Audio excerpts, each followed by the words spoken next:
Hello students. तो आज हम अपनी नई वीडियो लेकर आए हैं रिगार्डिंग एल्कीन। अब तक हाइड्रोकार्बन्स में हमने पढ़ा एल्केन के बारे में, तो ये भी हाइड्रोकार्बन ही है, एल्कीन, एल्केन, एल्कीन, एल्काइल्स। तो ये सब हाइड्रोकार्बन होते हैं। तो आज हम हाइड्रोकार्बन का सेकंड पार्ट यानी कि एल्कीन के बारे में हम पढ़ेंगे। अब एल्कीन क्या होता है कि ये अनसैचुरेटेड हाइड्रोकार्बन है। किस तरह के हाइड्रोकार्बन है?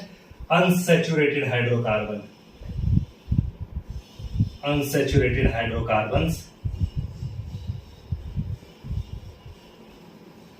क्यों अनसैचुरेटेड हाइड्रोकार्बन है? क्योंकि इसके अंदर जो होता है double bond, carbon carbon double bond.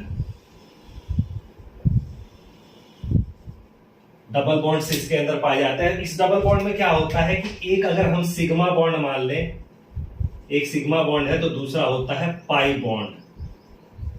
ठीक है। अब ये क्या होता है कि सिग्मा बॉन्ड और पाई बॉन्ड के मिलने से बनते हैं सिंपलेस्ट जो एल्कीन है, सिंपलेस्ट जो सबसे सिंपल एल्कीन है वो है ethene. CH2 double bond CH2। Ethene is the simplest alkene. Ethene ये आपकी सिंपलेस्ट एल्कीन होती है, इथीन। और इसकी स्ट्रक्चर जो है वो डबल बॉन्ड कंटेन करती है। डिफरेंट सब्स्टिट्यूशन हो सकते हैं डबल बॉन्डेड कार्बन एटम के ऊपर। एल्काइल ग्रुप आ सकता है या कोई फंक्शनल ग्रुप आ सकता है। तो इस तरीके से ये different alkene, halo alkene, something like that, halo alkenes, इस तरह से ये बन जाती है। तो इसमें जो ये जैसे मैंने बताया था कि जो सिग्मा बॉन्ड है वो हेड ऑन ओवरलैपिंग से बनता है s and p ऑर्बिटल का। जो इसका हाइब्रिडाइजेशन होता है, हाइब्रिडाइजेशन इसमें होता है sp2 हाइब्रिडाइजेशन, क्योंकि एक s और दो p orbital head on overlapping से क्या है सिग्मा बॉन्ड बनाते हैं। तो इसकी जो रहता है आपका ये कार्बन एटम है और एक ये कार्बन एटम है। तो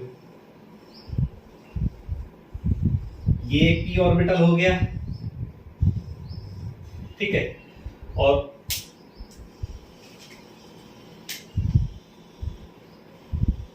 एक p ऑर्बिटल की ओवरलैपिंग ये हो गई, ठीक। और उसके अलावा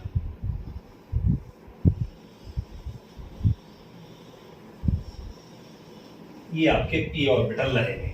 तो जो मैंने ब्लू में शो किए हैं, जो मैंने p ऑर्बिटल ब्लू में बनाए हैं, ये क्या है? हाइड्रोजन के साथ में हेड ऑन ओवरलैपिंग कर रहे हैं। ये वाला p हाइड्रोजन के साथ में वो हेड ऑन ओवरलैपिंग कर रहा है और ये वाला p भी हाइड्रोजन के साथ में हेड ऑन ओवरलैपिंग कर रहा है। तो इस तरीके से आप देख रहे हैं कि जो p और s ऑर्बिटल और p ऑर्बिटल जो है वो आपस में ओवरलैपिंग कर रहे हैं। तो दो p ऑर्बिटल, एक कार्बन के दो p ऑर्बिटल, और तो इस तरीके से sp2 हाइब्रिडाइजेशन आपका हो रहा है। और अब जो बचा ये थर्ड p ऑर्बिटल, ये जो थर्ड p ऑर्बिटल आपका बचा, ये थर्ड p ऑर्बिटल जो ये ऑर्बिट कैसे, ये हाइब्रिडाइजेशन कैसा होगा? sp2, ये भी sp2, ये भी sp2, ये भी sp2, ये भी sp2। और जो ये p ऑर्बिटल होगा ये लेटरल ओवरलैपिंग करेगा, साइड वाइज ओवरलैपिंग करेगा। और ये क्या? ये तो बनेगा सिग्मा बॉन्ड, ये तो बनाएगा सिग्मा बॉन्ड, और इससे क्या बनेगा? पाई बॉन्ड बनेगा, ठीक है। पाई बॉन्ड बनेगा। तो ओवरऑल जो स्ट्रक्चर आएगी इसकी वो कुछ इस तरीके की स्ट्रक्चर आएगी। ये कार्बन, ये दो डबल बॉन्ड, और ये हाइड्रोजन हाइड्रोजन हाइड्रोजन हाइड्रोजन। तो जो कार्बन और हाइड्रोजन के बीच का, जो कार्बन कार्बन और कार्बन हाइड्रोजन के बीच का बॉन्ड एंगल होगा वो होगा 121 या 121.7 डिग्री। और जो ये इन दो हाइड्रोजन के बीच का जो बॉन्ड एंगल होगा वो रहेगा आपका 116.6 डिग्री। इतना रहेगा, इतना एंगल रहेगा। और जो इसकी बॉन्ड लेंथ रहेगी वो 110 पिकोमीटर की बॉन्ड लेंथ रहेगी, 110 पिकोमीटर की बॉन्ड लेंथ रहेगी। जबकि क्या होता है आपका जो एल्केन होता है उसमें 154 पिको लेंथ की बॉन्ड लेंथ रहती है, 154 पिकोमीटर की, ठीक है, बॉन्ड लेंथ रहती है। अब साइड वाइज ओवरलैपिंग, तो चूंकि इनमें सिग्मा बॉन्ड के अलावा पाई बॉन्ड है, तो पाई बॉन्ड क्या है? ये न्यूक्लियोफाइल की तरह रिएक्ट करता है और इनकी रिएक्टिविटी हाई होती है कंपैरेटिव टू एल्केन। एल्केन के कंपैरिजन में इनकी रिएक्टिविटी हाई हो जाती है, ठीक है। तो इलेक्ट्रॉन अब क्या इसके बाद जो आते हैं, अब चूंकि डबल बॉन्ड है, इनके अंदर डबल बॉन्ड है। तो डबल बॉन्ड के बाद जब हम आएंगे तो डबल बॉन्ड में मैंने एक चीज बताई थी आपको कि अगर हम डबल बॉन्ड से दो कील से दो लकड़ी के फट्टों को अगर हम ऐसे बना देंगे तो ये क्या है, ये फिक्स हो जाएगा, इसका रोटेशन ऐसे नहीं हो पाएगा। जबकि सिंगल बॉन्ड के कंपैरिजन, सिंगल बॉन्ड के साथ में क्या होता है कि फ्रीली ये रोटेट हो जाता है। ठीक है, ऐसे भी आ सकता है, ऐसे भी आ सकता है, ऐसे भी ये भी हो सकता है, ये ऐसे भी हो सकता है। तो ये फ्रीली रोटेट होता है, जबकि डबल बॉन्ड के साथ में ये फ्रीली रोटेट नहीं होता। तो जब फ्री रोटेट नहीं होगा तो वहां ये एक तरह की आइसोमेरिज्म शो करेंगे, क्योंकि वो फिक्स है। तो उसके डबल बॉन्डेड कार्बन एटम पे जो अटैच्ड फंक्शनल ग्रुप है, अगर वो अपनी पोजीशन चेंज कर रहे हैं तो वहां पर डिफरेंट काइंड के आइसोमर बनेंगे। और ऐसी आइसोमेरिज्म को हमने क्या बोला था, ज्योमेट्रिकल आइसोमेरिज्म। तो ये कार्बन डबल बॉन्ड कार्बन जो होते हैं ये ज्योमेट्रिकल आइसोमेरिज्म शो करते हैं। ठीक है, इसके बारे में, क्योंकि हिंडर्ड रोटेशन होता है, रेस्ट्रिक्टेड रोटेशन होता है, ये रेस्ट्रिक्टेड रोटेशन होता है, ये क्या होता है due to double bond restricted rotation, restricted rotation या हिंडर्ड रोटेशन भी बोलते हैं इसको, हिंडर्ड रोटेशन होता है। तो इसलिए ये क्या है, ज्योमेट्रिकल आइसोमेरिज्म ये शो करते हैं ऐसे कंपाउंड। ठीक है, हाइब्रिडाइजेशन हो गया इसका, ये सब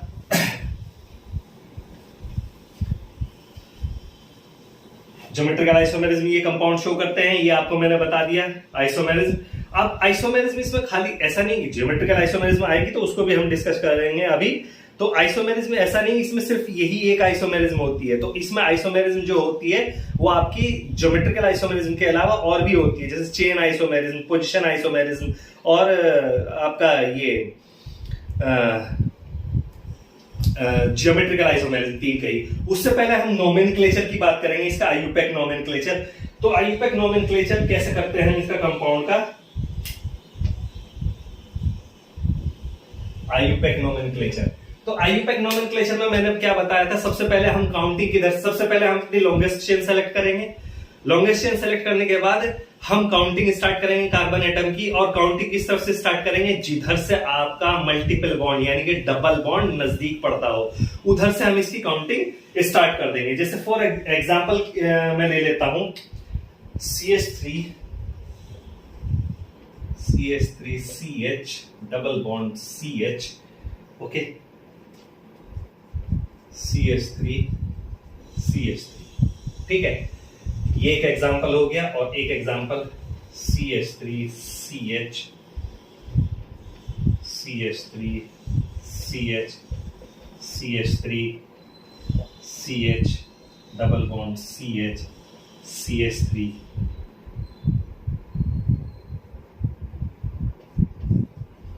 CH3 CH2 CH3, ठीक है।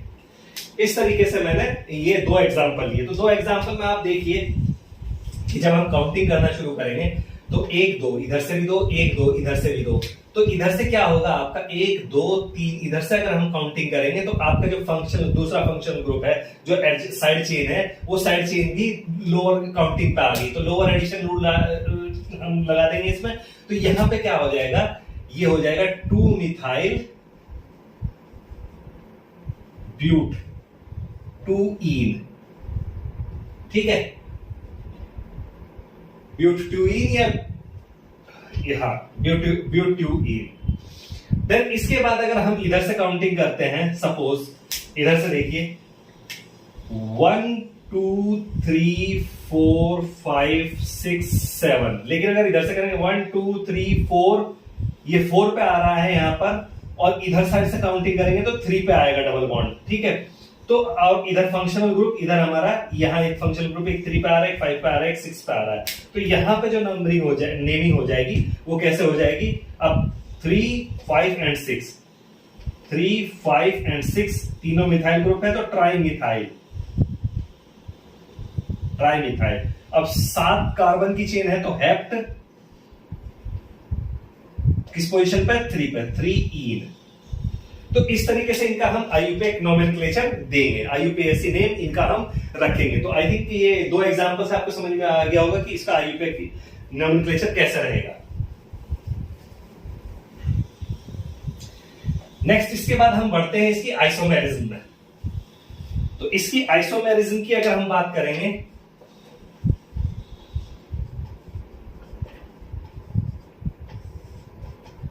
तो इसमें आइसोमेरिज्म में किस तरह के आइसोमर मिल सकते हैं? सबसे पहले तो सिंपल सी चीज है कि स्ट्रक्चर आइसोमर। इसमें स्ट्रक्चर आइसोमर कौन कौन से हो सकते हैं? पहला क्या है? Structural isomer.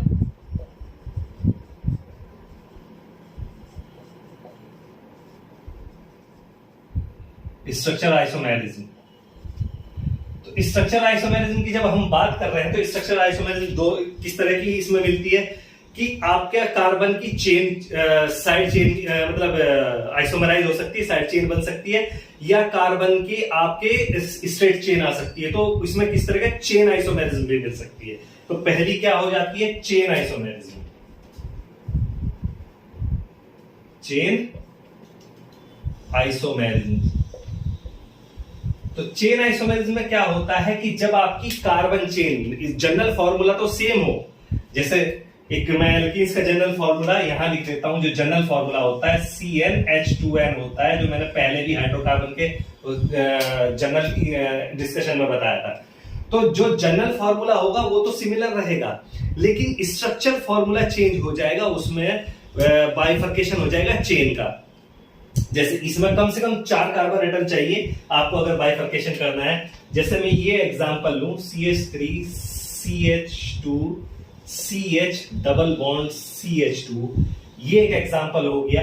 और इसी में मैं अगर एक मिथाइल ग्रुप क्या कर दूं, इसको अगर मैं ऐसे लिख लूं CH3 C double bond CH2 और CH3, तो आपके पास 4 ही कार्बन एटम है।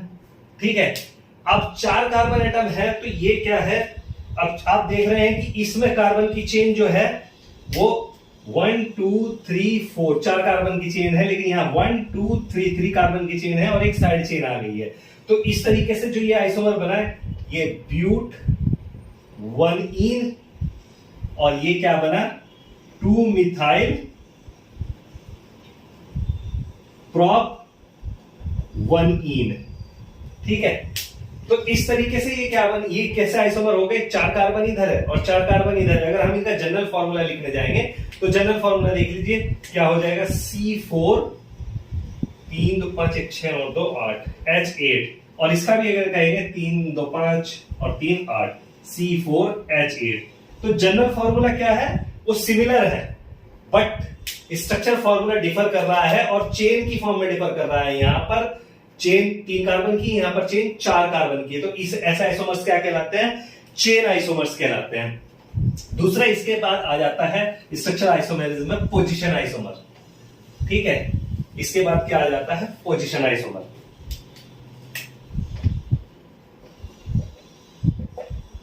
पोजीशन आइसोमर, अगर मैं पोजीशन आइसोमर की बात करूं तो यहां पे क्या होगा कि डबल बॉन्ड की पोजीशन वो डिफरेंस होगा डबल बॉन्ड की पोजीशन में। जैसे CH3 CH, वही सेम एग्जांपल मैं रिपीट कर देता हूं, CH2 CH double bond CH2, एक एग्जांपल आपका ये हो गया। और दूसरा एग्जांपल मैं अगर लिख देता हूं इसी को 4 कार्बन के साथ ही, CH3 CH double bond CH CH3। तो अब यहां पर अगर हम काउंटिंग करेंगे तो यहां से 1 2 3 4, इधर तो किसी इधर से भी कर लीजिए, 1 2 3 4। तो ये क्या हो गया? जो डबल बॉन्ड की पोजीशन है वो फर्स्ट कार्बन पर है, तो ब्यूट 1इन हो गया, ब्यूट 1इन। और यहां पर डबल बॉन्ड की पोजीशन जो है वो सेकंड कार्बन पर है, तो यहां क्या हो गया? ब्यूट 2इन। तो इस तरीके से ऐसे पोजीशन चेंज हो रही है डबल बॉन्ड की, तो ऐसे आइसोमर क्या कहलाते हैं? पोजिशनल आइसोमर कहलाते हैं। ठीक है, तो इसमें ये दो तरह की स्ट्रक्चर आइसोमेरिज्म, 2 टाइप की मिलती है, ज्योमेट्रिक पोजीशन आइसोमेरिज्म और स्ट्रक्चर आइसोमेरिज्म। ठीक है, स्ट्रक्चर पोजीशन आइसोमेरिज्म और चेन आइसोमेरिज्म ये होगी। इसके बाद आती है ज्योमेट्रिकल आइसोमेरिज्म।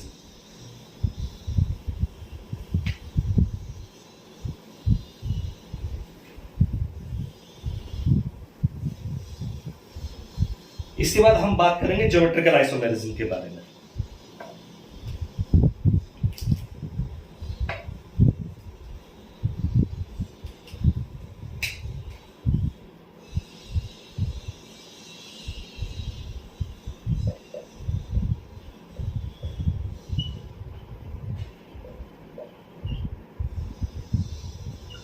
तो ये ज्योमेट्रिकल आइसोमेरिज्म किसकी वजह से होती है? Due to the restricted rotation. Restricted rotation यानी डबल बॉन्ड के अलोंग जब रोटेशन रेस्ट्रिक्टेड नहीं होता। अब ये कैसे मिलती है ज्योमेट्रिकल आइसोमेरिज्म? जब आपके जो फंक्शनल ग्रुप है वो अटैच्ड है कार्बन एटम से, जो भी साइड वाइज अटैच है, अगर वो डिफरेंट फंक्शनल ग्रुप है, जैसे ये आपका कार्बन डबल बॉन्ड कार्बन है और इस पर अटैच्ड ये ए और ये बी, ये ए और ये बी, दो फंक्शनल ग्रुप, यानी कि जनरल फॉर्मूला हम क्या कह सकते हैं? A B C double bond C A B. ठीक, तो इस तरह के जब कंपाउंड आपके पास मिलते हैं, तो जब सिमिलर ग्रुप, जो सिमिलर ग्रुप आप देख रहे हैं, तो ये सिमिलर ग्रुप जब डबल बॉन्ड के एक साइड में लाई करते हैं, सिमिलर ग्रुप क्या कर रहे हैं? डबल बॉन्ड के एक साइड में लाई कर रहे हैं, ये देखिए। तो ऐसा जो बनता है कंपाउंड वो आपका सिस आइसोमर कहलाता है। कैसा कहलाता है? Cis isomer. वहीं अगर ये डबल बॉन्ड के अलोंग जो आपके फंक्शनल ग्रुप है, ये ए बी और ये बी ए, जब ये अपोजिट है आपके, देखिए जैसे मैं बी को एग्जांपल ले लेता हूं, बी ये अपोजिट साइड में आ गया डबल बॉन्ड की अपोजिट साइड में, तो अपोजिट साइड में आने के बाद ऐसे आइसोमर क्या कहलाते हैं? Trans isomer. ठीक है, तो इसी को हम बोलते हैं ज्योमेट्रिकल आइसोमेरिज्म या सिस ट्रांस आइसोमेरिज्म भी इसको कह सकते हैं। तो अब ये तो मैंने एक जनरल फॉर्मूला लिख के आपको समझा दिया कि सिस ट्रांस आइसोमेरिज्म या ज्योमेट्रिकल आइसोमेरिज्म इस तरीके की होती है। अब इसमें एग्जांपल हम ले लेते हैं ब्यूट-2-ईन का। तो वो ब्यूट-2-ईन और ब्यूट-1-ईन, जैसे हमने पीछे एग्जांपल लिया, तो वहां ज्योमेट्रिकल आइसोमेरिज्म हमारी आ रही है कि नहीं आ रही है, ये देखना इंपॉर्टेंट चीज है। अगर डबली बॉन्डेड किसी एक कार्बन एटम पर दो फंक्शनल ग्रुप सेम होंगे तो वो ज्योमेट्रिकल आइसोमेरिज्म शो नहीं करेगा। जैसे एग्जांपल मैं अभी बोल रहा हूं कि अगर मैं इसको लिखूं CH3CH2CH डबल बॉन्ड CH2, ठीक है, तो अगर मैं इसको ओपन करके लिखूंगा तो ओपन करके क्या आ जाएगा? अब मैंने C डबल बॉन्ड CH2 है तो ये H। अब मेरा इस कार्बन पर एक साइड H हो गया, लेकिन एक साइड क्या है? इथाइल ग्रुप है CH2CH3। ये मेरा इथाइल ग्रुप है इस कार्बन पर। ठीक, तो अब क्या दिख रहा है? क्योंकि एक कार्बन एटम पर ये दोनों फंक्शनल ग्रुप सेम है। जब ये सेम फंक्शनल ग्रुप होंगे तो ये ज्योमेट्रिकल आइसोमेरिज्म शो नहीं करेगा। लेकिन यहीं पर अगर हम बात करें ब्यूट-2-ईन की, CH3CH डबल बॉन्ड CH3, तो इसका जब हम स्ट्रक्चर आइसोमर बनाएंगे तो इसका स्ट्रक्चर आइसोमर इस तरीके से बनेगा। C डबल बॉन्ड C मैंने ले लिया और यहां पर CH3, यहां पर H, यहां पर CH3 और यहां पर H। तो अब यहां क्या देख रहे हैं हम कि दो फंक्शनल ग्रुप, जैसे CH3 की अगर हम बात करें तो CH3 ये सिमिलर फंक्शनल ग्रुप है, इधर H की बात करें तो ये सिमिलर फंक्शनल ग्रुप है, लेकिन एक कार्बन पर दोनों डिफरेंट है। तो दोनों डिफरेंट ग्रुप होने की वजह से और दो similar group along the double bond एक साइड में आ रहे हैं, तो ये कौन सा आइसोमर है? सिस आइसोमर्स। अगर हम इसी आइसोमर को कैसे लिख दें? ऐसे लिख दें कि C डबल बॉन्ड C हमारा यहां पर है और हमने यहां पर CH3H इस कार्बन पर ऐसा लिखा, लेकिन यहां पर HCH3 कर दिया। तो जो अब हमारा जो सिमिलर ग्रुप है, सिमिलर ग्रुप कौन सा? मिथाइल ग्रुप की बात करें और मिथाइल ग्रुप की बात करें तो ये दोनों कहां आ रहे हैं? अपोजिट साइड में आ रहे हैं, अलोंग डबल बॉन्ड के अपोजिट साइड में है। तो ऐसे आइसोमर क्या कहलाएंगे? Trans isomer. तो अब अगर हम इसकी स्ट्रक्चर, इसका नाम लिखेंगे तो ट्रांस-2-ब्यूटीन और इसका नाम लिखेंगे तो सिस-2-ब्यूटीन। ठीक है, अब सिस-2-ब्यूटीन, ट्रांस-2-ब्यूटीन यहां तो समझ में आ गया कि ये इस तरीके से सिस-2-ब्यूटीन और ट्रांस-2-ब्यूटीन चलेगा, बनेगा। ठीक है, तो इनकी सिस-2-ब्यूटीन ये कंडीशन है। सबसे पहली कंडीशन ज्योमेट्रिकल आइसोमेरिज्म शो करने की क्या? डबल बॉन्ड वहां पर रहना चाहिए, सबसे पहली कंडीशन। दूसरी कंडीशन क्या? कि उस डबल बॉन्ड से जो अटैच्ड कार्बन एटम है, उन अटैच्ड कार्बन एटम पर एक दोनों फंक्शनल ग्रुप डिफरेंट होने चाहिए, तभी ज्योमेट्रिकल आइसोमेरिज्म शो करेगा। अगर किसी भी एक कार्बन पर सेम फंक्शनल ग्रुप आ जाएगा, जैसे यहां मैंने 1-ब्यूटीन का एग्जांपल लिया, तो वो ज्योमेट्रिकल आइसोमेरिज्म शो नहीं करेगा। तो ये चीजें याद रखने वाली है। तो सेम फंक्शनल ग्रुप अगर एक साइड में हो तो सिस आइसोमर, और अगर same functional group opposite side में हो तो वो ट्रांस आइसोमर। तो ऐसे बहुत सारे एग्जांपल आप ले सकते हैं ज्योमेट्रिकल आइसोमेरिज्म के। ठीक है। तो ज्योमेट्रिकल आइसोमर्स का क्या, इसमें क्या रहता है कि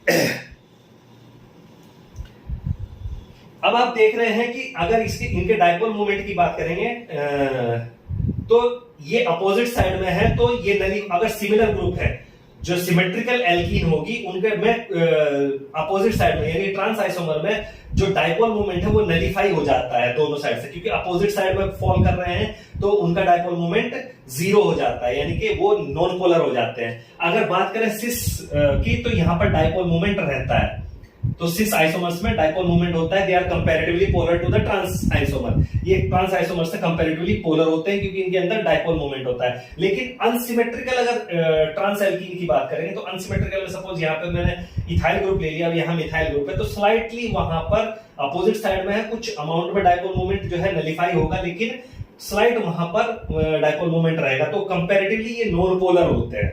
ठीक है। जो मेल्टिंग पॉइंट होता है आपका वो भी ट्रांस आइसोमर का हायर होता है as compare to cis isomer.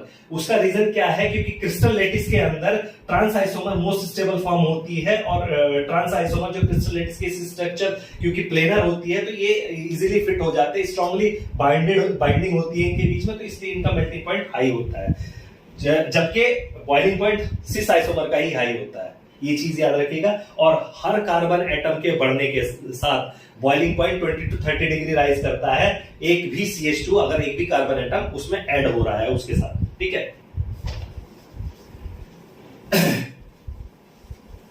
अब ज्योमेट्रिकल आइसोमर यहां तो हो गया कि आपका जो इस तरह के फंक्शनल ग्रुप दोनों कार्बन पर सिमिलर काइंड के फंक्शनल ग्रुप आ रहे हैं, लेकिन कभी कभी क्या होता है कि हमारा जो फंक्शनल ग्रुप है वो डिफरेंट हो जाए। एक क्वेश्चन ज्योमेट्रिकल आइसोमरिज्म का ही एक क्वेश्चन मैं आपको और बोलता हूं। एक आता है आपका फ्यूमेरिक एसिड और मैलिक एसिड। ठीक है। तो जब आपसे स्ट्रक्चर पूछी जाए मैलिक एसिड की और फ्यूमेरिक एसिड की, तो जो सिस डाइकार्बोक्सिलिक एसिड होगा वो फ्यूमेरिक एसिड होगा, यानी कि जनरल फॉर्मूला जो रहेगा वो सेम ही रहेगा। अगर मैं कार्बन डबल बॉन्ड कार्बन ऐसे बना दूं H और यहां पर COOH, तो ये है फ्यूमेरिक एसिड। ठीक है। ये कैसी फॉर्म हो गई, सिस फॉर्म हो गई। लेकिन अगर मैं इस फॉर्मूला को ऐसे लिख दूं कि भैया H,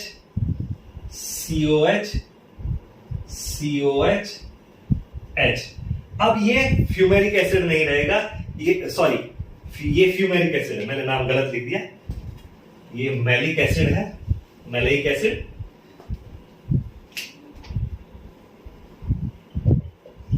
मैलिक एसिड ये कौन सी फॉर्म है, सिस फॉर्म, और ये क्या होगा, फ्यूमेरिक एसिड। ये क्या है, ट्रांसफॉर्म। तो याद रखिएगा हमेशा जब भी स्ट्रक्चर लिखने के लिए कही जाएगी तो ट्रांसफॉर्म जो होगी वो फ्यूमेरिक एसिड होगी और सिस फॉर्म मैलिक एसिड होगी। ठीक है। सिस फॉर्म कौन सी होगी, मैलिक एसिड। तो इसमें क्वेश्चन आ जाता है कभी कभी कि draw the structure of malic acid, तो वहां पर आपको सिस फॉर्म लिखनी है ये। ठीक है। 1 2 3 4 तो क्या हो जाएगा, आईपैक नेम अगर लिखेंगे 1,4 ब्यूट 2 इनोइक एसिड। ठीक है। तो ये 1,4 ब्यूट 2 इनोइक एसिड अगर मैलिक एसिड होगा तो सिस फॉर्म होगी, और फ्यूमेरिक एसिड का नाम आएगा तो वो ट्रांसफॉर्म रहेगी। ठीक। तो ये एक एग्जांपल मैंने इसका लिया कि ताकि आप समझ जाए कि ये सिस फॉर्म और ट्रांसफॉर्म शो कर देते हैं। सिस फॉर्म और ट्रांसफॉर्म में इनका नाम भी बदल जाता है, सेम ही स्ट्रक्चर है, लेकिन एक मैलिक एसिड है, एक मैलिक एसिड है और एक फ्यूमेरिक एसिड है। ट्रांस है तो फ्यूमेरिक है और सिस है तो मैलिक एसिड है। ठीक है। डिफरेंट अब क्या होता है ज्योमेट्रिकल आइसोमेरिज्म की, क्योंकि इनकी ज्योमेट्री डिफरेंट होती है तो ये फिजिकल प्रॉपर्टीज में डिफर करते हैं एक दूसरे से। इनकी फिजिकल प्रॉपर्टीज डिफरेंट होती है जबकि इनकी केमिकल प्रॉपर्टीज सेम होगी। जो सिस आइसोमर केमिकल रिएक्शन देगा वही रिएक्शन ट्रांस आइसोमर भी देगा केमिकल रिएक्शन, जबकि फिजिकल प्रॉपर्टीज इनकी डिफरेंट करती है। बॉइलिंग पॉइंट डिफर करता है, मेल्टिंग पॉइंट डिफर करता है, इनकी फिजिकल स्ट्रक्चर डिफर करती है। ठीक है। तो ये ट्रांस आइसोमर जो होते हैं वो मोर प्लेन, सिस आइसोमर जो है मोर प्लेनर होते हैं as compare to trans isomer. ठीक है। इसलिए जो ट्रांस आइसोमर होता है, सिस आइसोमर होता है, उसका डायपोल मोमेंट ज्यादा होता है as compare to trans isomer. ठीक है। और रिफ्रैक्टिव इंडेक्स भी सिस आइसोमर का ही ज्यादा होता है, जबकि मेल्टिंग पॉइंट ट्रांस आइसोमर का ज्यादा होता है, क्योंकि क्रिस्टल लेटिस में वो स्टेबल स्ट्रक्चर होती है, क्रिस्टल लेटिस में अच्छे से फिट बैठते हैं, उनके बीच की बॉन्डिंग स्ट्रांग हो जाती है, इसलिए मेल्टिंग पॉइंट उनका हायर होता है, जबकि बॉइलिंग पॉइंट ट्रांस आइसोमर का हायर होता है। ये याद रखिएगा। देन इसके बाद एक चीज आ जाती है हमारी कि अगर सब कार्बन एटम से अटैच्ड ग्रुप ही डिफरेंट हो, जैसे सारे कार्बन से ग्रुप ही डिफरेंट अटैच हो रहे हो, जैसे ये कार्बन और यहां पर जो अटैच्ड ग्रुप है एक्स वाई, यहां पर ए और बी। तो अब इस तरह के आइसोमेरिज्म को, ये है सिस ट्रांस आइसोमेरिज्म, लेकिन इसको सॉर्ट आउट करने के लिए यहां पर एक नया नाम दे दिया गया, जिसको कहा गया इजेड आइसोमेरिज्म। इजेड आइसोमेरिज्म, ई मींस एंडजेजन मींस अपोजिट, यानी कि अब जब सिमिलर प्रायोरिटी के ग्रुप अपोजिट डायरेक्शन में हो, सेम प्रायोरिटी के ग्रुप, यानी कि प्रायोरिटी 1 के ग्रुप अगर अपोजिट डायरेक्शन में हो तो वो एंडजेजन फॉर्म होगी, और जुसामन मींस सेम, यानी कि सेम साइड में हो, यानी कि एक प्रायोरिटी के ग्रुप अगर वो सेम साइड में होंगे तो वो फॉर्म क्या कहलाएगी, जुसामन फॉर्म कहलाएगी। अब क्योंकि ग्रुप डिफरेंट है, तो हमने क्या कहा था ज्योमेट्रिकल आइसोमेरिज्म में, सेम ग्रुप एक साइड में, तो सेम डिसाइड करने के लिए हम यहाँ पे प्रायोरिटी डिसाइड करते हैं। और प्रायोरिटी डिसाइड किस बेसिस पे होती है? जो प्रायोरिटी आपकी डिसाइड होती है वो प्रायोरिटी डिसाइड होती है एटॉमिक नंबर के बेसिस पे। जो फंक्शन ग्रुप लगा है जिसका एटॉमिक नंबर हायर होगा उसकी प्रायोरिटी 1 होगी, और जिसका एटॉमिक नंबर लोअर होगा उसकी प्रायोरिटी 2 होगी। तो यहां पर फॉर एग्जांपल हम लिख लेते हैं कि यहां पर C double bond C, fluorine chlorine bromine और आयोडीन। तो एटॉमिक नंबर आपको पता है, यहां पे दिख रहा है कि आयोडीन का एटॉमिक नंबर ज्यादा है तो इसकी प्रायोरिटी 1, और ब्रोमीन का atomic number as compare to कम है तो इसकी प्रायोरिटी 2। इसी तरीके से फ्लोरीन का एटॉमिक नंबर कम है तो इसकी प्रायोरिटी 2, क्लोरीन का ज्यादा है तो इसकी प्रायोरिटी 1। तो इससे हमें क्या पता चला कि हमारे जो सेम ग्रुप हैं वो एक साइड में फॉल कर रहे हैं। तो ये कैसा आइसोमर है? ये हमारा सिस आइसोमर है। सिस मींस जेड आइसोमर है, जेड आइसोमर। लेकिन अगर यही आइसोमर हमारा, यही चीज हमारी, हम क्या करते हैं कि C डबल बॉन्ड C, और मैं फ्लोरीन क्लोरीन इधर टच नहीं करता, लेकिन इधर क्या कर देता हूं मैं, आयोडीन ऊपर और ब्रोमीन नीचे कर दिया। तो अब क्या हो रहा है हमारा, इसकी प्रायोरिटी 1, इसकी प्रायोरिटी 2, इसकी प्रायोरिटी 1, इसकी प्रायोरिटी 2। तो जो हमारे 1-1 प्रायोरिटी के हैं वो डबल बॉन्ड के अपोजिट फॉल कर रहे हैं, तो ये हमारा ई आइसोमर हो जाएगा। तो जहां पर दोनों डबली बॉन्डेड कार्बन एटम से अटैच्ड फंक्शनल ग्रुप बिल्कुल एंटायरली डिफरेंट हो, बिल्कुल अलग हो, तो वहां पर हम इजेड आइसोमेरिज्म को फॉलो करते हैं। ठीक है, वहां पर हम कौन सी आइसोमेरिज्म फॉलो करते हैं? इजेड आइसोमेरिज्म हम फॉलो करते हैं। ठीक है, तो ये हो गया आपका इजेड आइसोमेरिज्म का। लेकिन अगर इसमें भी साइड चेन में भी डबल बॉन्ड आ जाए, ट्रिपल बॉन्ड आ जाए, तो एक डबल बॉन्ड के अलोंग जब हम इजेड आइसोमेरिज्म डिसाइड कर रहे होंगे, तो सपोज वहां पर कोई एल्कीन है, तो उस एल्कीन में जहां डबल बॉन्ड है वहां पर कार्बन को हम 2 टाइम्स काउंट करेंगे। ठीक है, तो ये आपका पूरा इजेड सिस्टम हो गया। इस इजेड सिस्टम को आपने आई थिंक समझ लिया होगा। इजेड सिस्टम में इससे ज्यादा और कुछ नहीं। अब स्टेबिलिटी की बात करते हैं कि stability trans isomer cis isomer में किसकी स्टेबिलिटी ज्यादा होती है।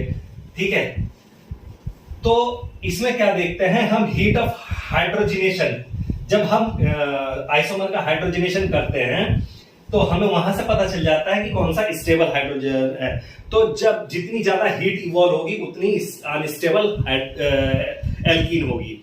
तो अब वहां पे क्या देखते हैं हम कि जब हम हाइड्रोजनेशन ब्यूटीन 2 का हाइड्रोजनेशन करते हैं, तो ब्यूट-2-इन के हाइड्रोजनेशन में हमें पता चलता है कि जो ट्रांस ब्यूट-2-इन है उसका जब हाइड्रोजनेशन करता है तो वहां पर 115 किलो जूल पर मोल energy enthalpy of hydrogenation release होती है, जबकि सिस में 120 किलो जूल रिलीज होती है। तो यहां से पता चलता है कि चूंकि सिस में 120 किलो जूल हो रही है और इसमें 115 किलो जूल हो रही है, यानी कि 5 kilo joule lesser energy release हो रही है। इसका मतलब स्टेबिलिटी किसकी जाती है? ज्यादा होती है वो ट्रांस की ज्यादा होगी, क्योंकि एंथैल्पी के रिवर्स होता है, जिसकी एंथैल्पी ऑफ हाइड्रोजनेशन कम होगी उसकी स्टेबिलिटी ज्यादा होगी। तो यहां पर इससे इस एक्सपेरिमेंट से हमें यह पता चल जाता है कि हमारा जो ट्रांसफॉर्म है वो ज्यादा स्टेबल होती है। Lower the enthalpy more the stability, ठीक है, ट्रांसफॉर्म हमारी ज्यादा स्टेबल हो जाती है, इससे ये हमें कंफर्म हो जाता है, ठीक है। देन इसके बाद हम बढ़ जाते हैं अपने प्रिपरेशन ऑफ एल्कीन्स।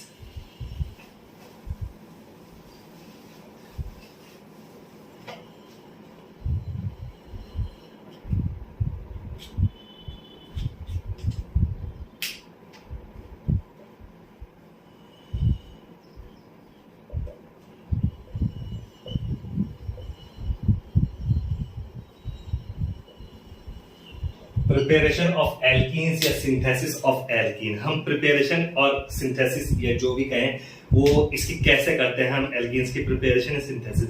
तो इसमें सबसे पहला मेथड आता है फ्रॉम एल्काइल हैलाइड्स, ठीक है। एल्काइल हैलाइड हमारे पास अगर अवेलेबल है तो हम उसका डिहाइड्रो हैलोजिनेशन कर देंगे एल्कोहलिक KOH की प्रेजेंस में, तो हमें क्या मिल जाएगी, एल्कीन मिल जाएगी बाय डिहाइड्रो हैलोजिनेशन। नंबर 1 क्या आता है, नंबर 1 इसमें आता है by dehydro halogenation.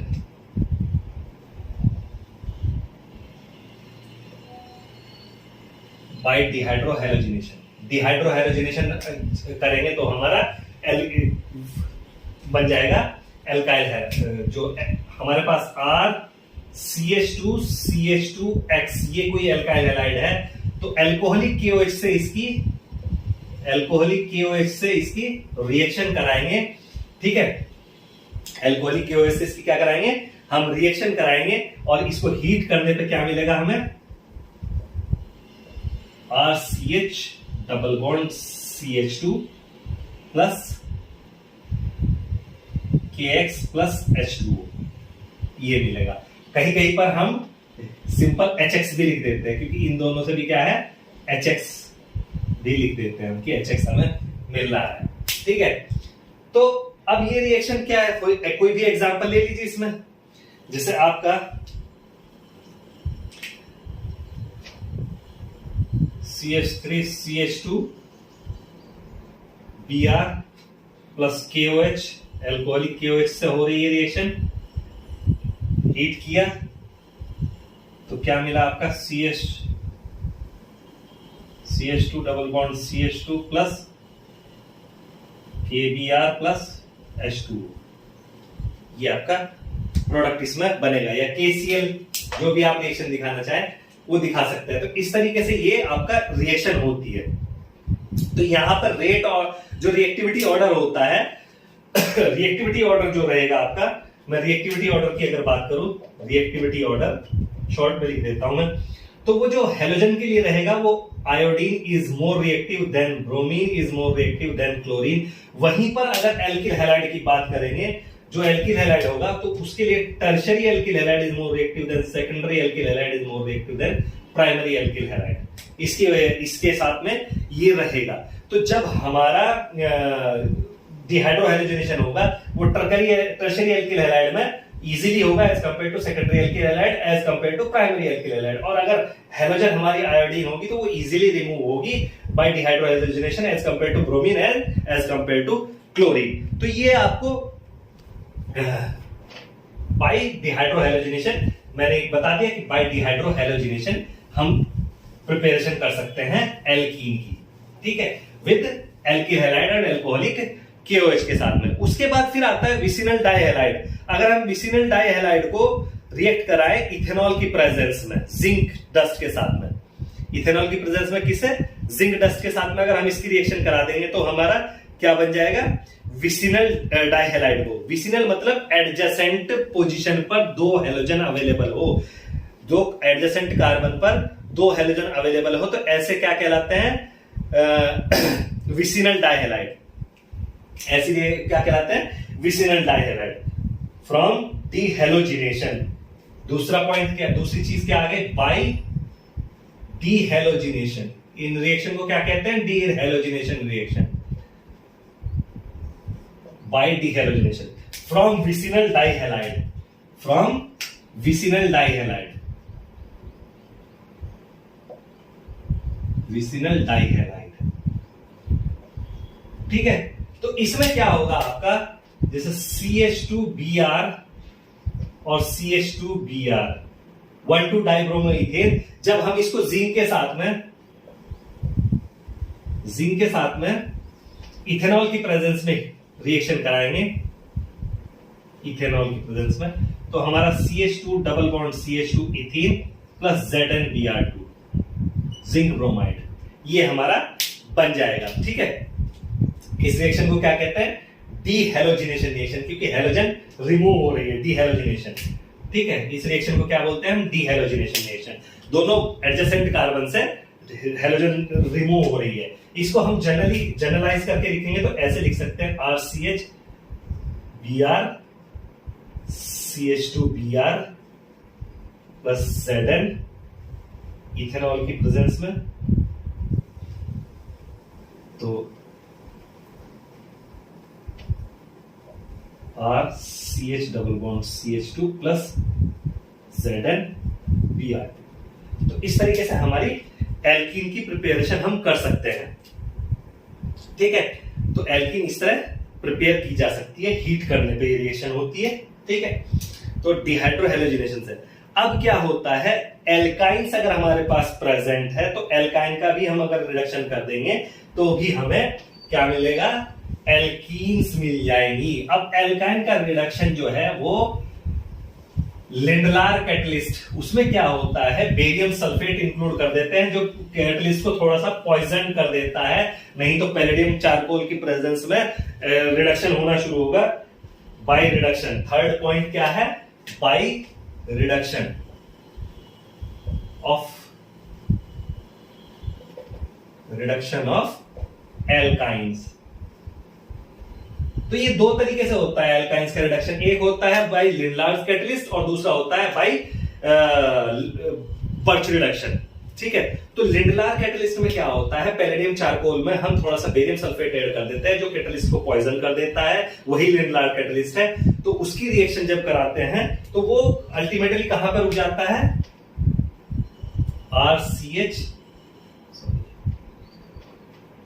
RC triple bond CR, Lindlar catalyst क्या है, हाइड्रोजनेशन विद पैलेडियम कार्बन, इसमें थोड़ा सा बेरियम सल्फेट डाल देते हैं तो ये क्या हो जाता है, RCH डबल बॉन्ड CHR, ये हमारा प्रोडक्ट बनता है। इसको हम क्या बोलते हैं, लिंडलार कैटलिस्ट।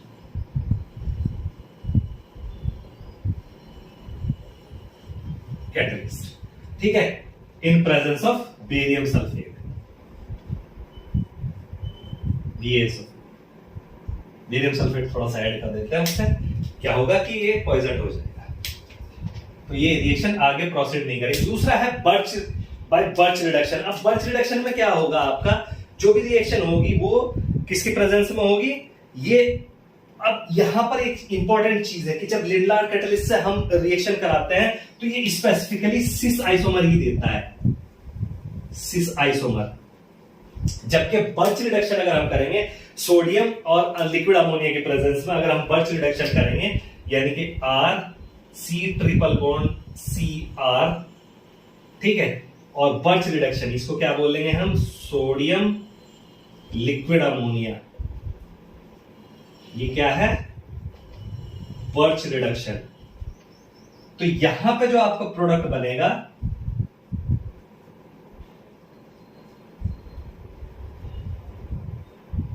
वो बनेगा ट्रांस। तो जो अगर आपको ट्रांस आइसोमर चाहिए तो आपको बर्च रिडक्शन करना है, और अगर आपको सिस आइसोमर चाहिए तो आपको लिंडलार कैटलिस्ट से रिडक्शन करना है। तो इस तरीके से हम एल्काइन से अपनी एल्कीन बना सकते हैं बर्च रिडक्शन के थ्रू और लिंडलार कैटलिस्ट के रिडक्शन करके। ठीक है, देन उसके बाद नेक्स्ट आता है एल्कोहल से। एल्कोहल हमारे पास इजीली अवेलेबल होते हैं, तो एल्कोहल से भी हम इसकी प्रिपरेशन कर सकते हैं। H2SO4 की प्रेजेंस में एल्कोहल की रिएक्शन कराएंगे तो डिहाइड्रेशन हो जाएगा। डिहाइड्रेशन, उसको क्या बोलते हैं हम, डिहाइड्रेशन भी बोलते हैं H3PO4 या H2SO4 के प्रेजेंस में। बाई नंबर 4 क्या हो गया, बाई एल्कोहल्स। तो एल्कोहल्स को क्या करेंगे हम, रिएक्ट कराएंगे किससे, एल्कोहल की रिएक्शन कराएंगे हम H2SO4 की प्रेजेंस में या H3PO4 की प्रेजेंस में। तो हमारे पास जो भी एल्कोहल होगा RCH2 CH2OH H2SO4 या H3PO4, कोई भी एसिड की प्रेजेंस में हीट कर देने पे तो हमें क्या मिलेगा, RCH double bond CH2 plus H2O, water मिलेगा, साथ में वाटर रिलीज हो जाएगा। तो इस तरीके से क्या होगा, अब इसकी मैकेनिज्म क्या होगी, सिंपल सी मैकेनिज्म है, कुछ नहीं है कि यहां पर H पॉजिटिव मिला और इसको प्रोटोनेट कर दिया, RCH2 CH2 O H2 positive. अब क्या होगा, ये बॉन्ड इसके साथ में माइनस H2O निकल गया, तो आपके पास क्या आया, RCH, एक H में यहां रख लेता हूं, और CH2 पॉजिटिव चार्ज आ गया। अब इस पॉजिटिव चार्ज को बैलेंस करने के लिए बॉन्ड यहां माइग्रेट होगा और माइनस H निकल जाएगा, माइनस H पॉजिटिव निकल जाएगा, और आपका एल्कीन, ये मैंने दिखा दिया यहाँ पे, एल्कीन आपका फाइनल प्रोडक्ट बन जाएगा। एडजेसेंट कार्बन से हाइड्रोनियम आयन निकल जाएगा, H पॉजिटिव निकल जाएगा।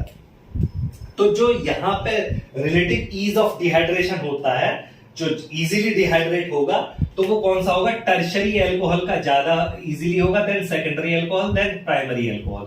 तो मोस्ट इजीली डिहाइड्रेशन किसका होगा, टर्शरी एल्कोहल का मोस्ट इजीली होगा, और लीस्ट इजीली होगा, मतलब सबसे डिफिकल्ट जो डिहाइड्रेशन होगा वो प्राइमरी एल्कोहल का डिहाइड्रेशन होगा। तो अब जब ये डिहाइड्रेशन होता है तो यहां पर आप देख रहे हैं कि पॉजिटिव चार्ज, एक कार्बोनियम आयन स्पीसीज बन रही है। अब कार्बोनियम आयन स्पीसीज जब बनती है, तो ये तो एक एग्जांपल हो गया, तो मैं एक एग्जांपल लेता हूं कि सब्स्टिट्यूशन के साथ में मैं आपको समझाता हूं। तो वहां पर क्या है कि स्टेबल कार्बोनियम आयन कौन सा होता है, टर्शरी, मैंने आपको बताया tertiary carbonium ion is most stable, then secondary, then primary, then methyl carbonium ion, ठीक है। तो इस तरीके से जब स्टेबिलिटी अटेन करने के लिए तो क्या होता है कि अगर सपोज यहाँ पे जैसे प्राइमरी कार्बोनियम आयन बनना है, तो यहां से एक हाइड्राइड शिफ्ट हो जाएगा, एक H यहाँ पे शिफ्ट हो जाएगा with H negative, hydride shift होगा, उसको बोलते हैं 1,2 हाइड्राइड शिफ्ट। अगर वहां पर हाइड्रोजन नहीं है, सपोज कोई फंक्शनल ग्रुप है, तो जो स्मॉलेस्ट फंक्शनल ग्रुप जैसे मिथाइल होगा, तो मिथाइल 1,2 मिथाइल शिफ्ट, तो मिथाइल शिफ्ट होगा, और जो अनस्टेबल कार्बोनियम आयन है वो अनस्टेबल से स्टेबल कार्बोनियम आयन में बन जाएगा।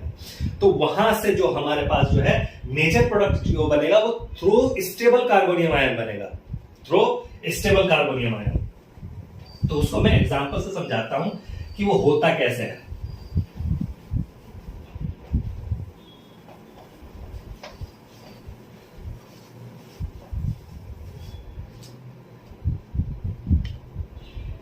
ठीक है,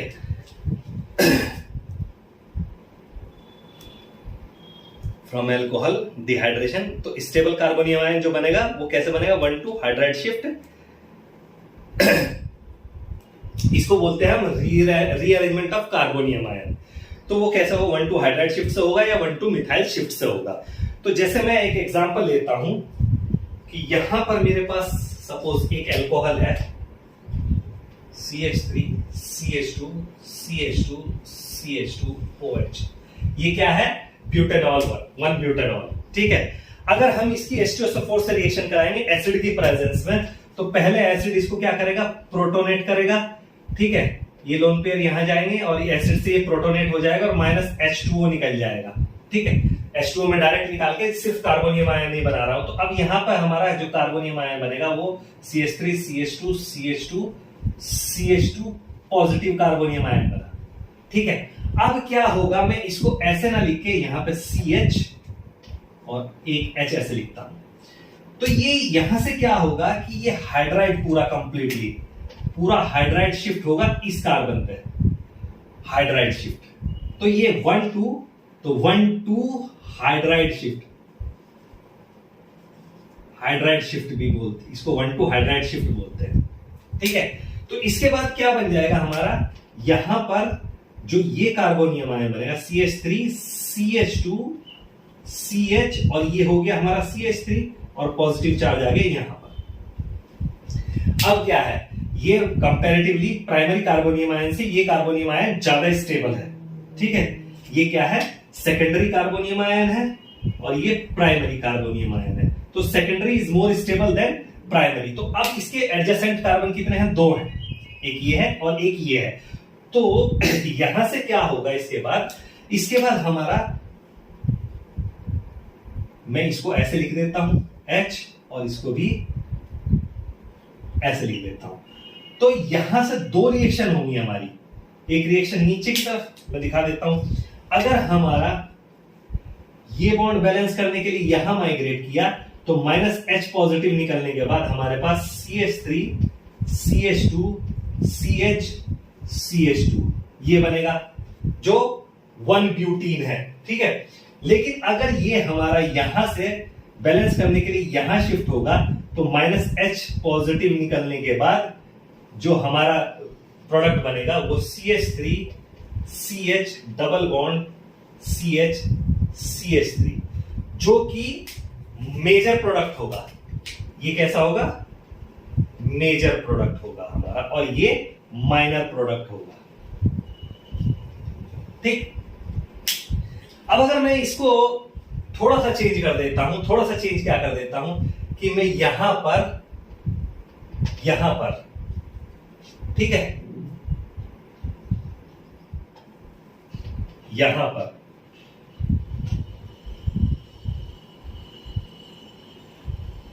ओके,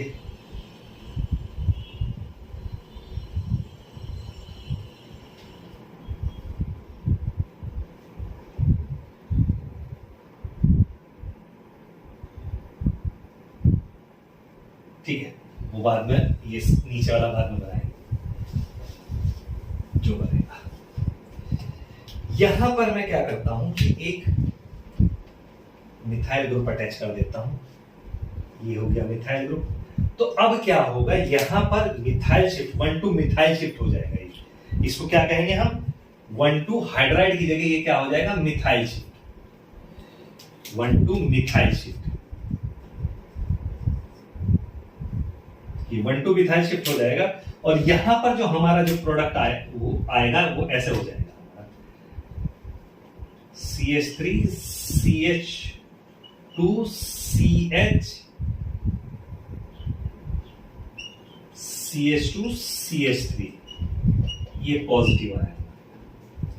ठीक है, अब इसमें आपके 2 आइसोमर बनेंगे और दोनों स्टेबल होंगे, दोनों आपके स्टेबल ही आइसोमर होंगे, क्योंकि एक बार यहां से हाइड्रोजन निकलेगा -S पॉजिटिव तो बनेगा आपका CH3 CH2 CH double bond CH CH3 1,2।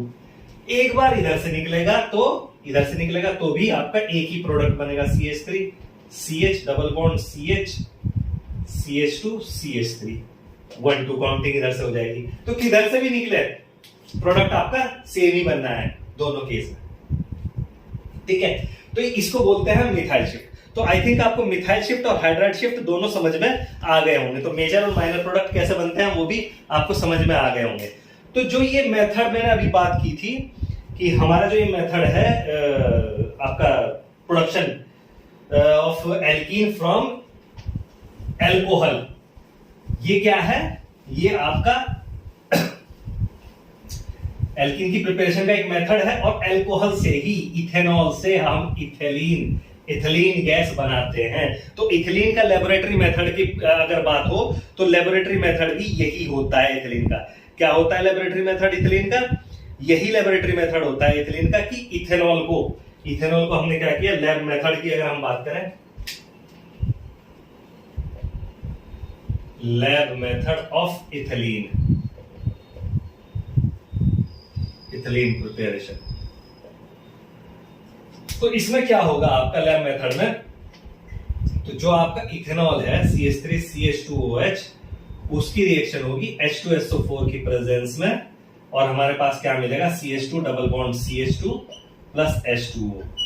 ठीक है, ये हमारे पास मिलेगा। लेकिन जब हम ये रिएक्शन करते हैं तो हम इथेनॉल और सल्फ्यूरिक एसिड का मिक्सचर यूज करते हैं, तो वहां पर जब ये गैस इवॉल्व होती है तो इसके साथ में सल्फर डाइऑक्साइड और कार्बन डाइऑक्साइड की कुछ इंप्योरिटीज भी आती है, क्योंकि सब चीज प्योर तो होती नहीं है। तो उसको क्या करते हैं हम, जो उस इंप्योरिटी को हटाने के लिए हम सोडियम हाइड्रोक्साइड या पोटेशियम हाइड्रोक्साइड के सॉल्यूशन से उसको पास कर देंगे। जो इथिलीन गैस हमारी जा रही है, उस इथिलीन गैस को किससे पास कर देंगे, KOH या सोडियम हाइड्रोक्साइड के सॉल्यूशन से। तो उस केस में क्या होगा, जो आपका SO2 है वो 2KOH से रिएक्शन करेगा और K2SO3 प्लस H2O और कार्बन डाइऑक्साइड जो एज ए इंप्योरिटी वहां पर मौजूद है उसके साथ भी रिएक्ट करेगा और क्या बना लेगा, K2CO3 प्लस H2O। और ये सब वाटर में सॉल्युबल है। ठीक है, ये वहीं पर रह जाएगा, ये कहीं नहीं जाएगा और सिर्फ आपकी प्योर एथिलीन गैस, जो प्योर एथिलीन गैस है वो पास होगी। और उसको हम कहां कलेक्ट करते हैं, वाटर के ऊपर, अंदर पाइप वाटर में डाल के रखते हैं और कंटेनर को ऊपर से क्लोज रखते हैं और वहां वाटर से पास होकर वो जाती रहेगी और आपके वाटर के ऊपर एथिलीन गैस कलेक्ट हो जाएगी। तो ये प्रिपरेशन का मेथड है एथिलीन का बाय लेबोरेटरी मेथड।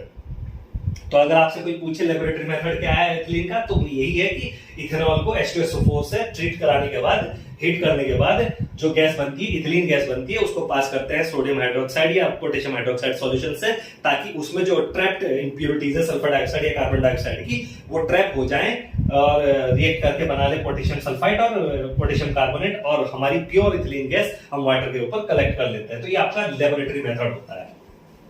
ठीक है, देन इसके बाद नेक्स्ट मेथड आता है प्रिपरेशन का, कॉल-बेस इलेक्ट्रोलिसिस। नेक्स्ट मेथड आता है कॉल-बेस इलेक्ट्रोलिसिस। नेक्स्ट मेथड क्या है, कॉल-बेस इलेक्ट्रोलिसिस।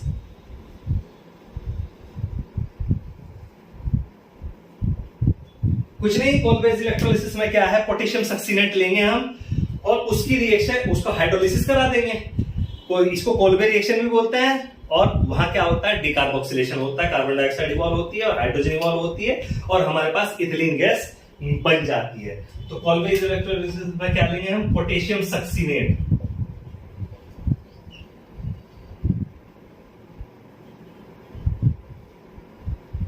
इसकी हाइड्रोलिसिस कराएंगे, इलेक्ट्रोलिसिस,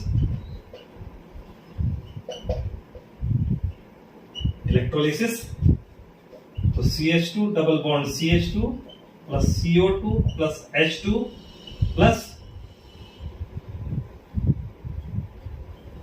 KOH, ये आपका 2KOH ये बनेगा। तो इसमें दो जगह रिएक्शन होती है, एनोड पे होती है और कैथोड पे होती है। तो एनोड पे तो पहले क्या होता है कि जो आपका इससे CH2CO नेगेटिव, CH2COO नेगेटिव जो बना है आपका, ये 2 इलेक्ट्रॉन निकाल देगा, -2 इलेक्ट्रॉन, और CH2COO बन गया, जो माइनस डिकार्बोक्सिलेशन CO2 निकालेगा और इथिलीन गैस बनेगी। तो CO2 कहां निकल रहा है आपका, वो एनोड पे निकल रहा है। उसके बाद कैथोड पे क्या होगा,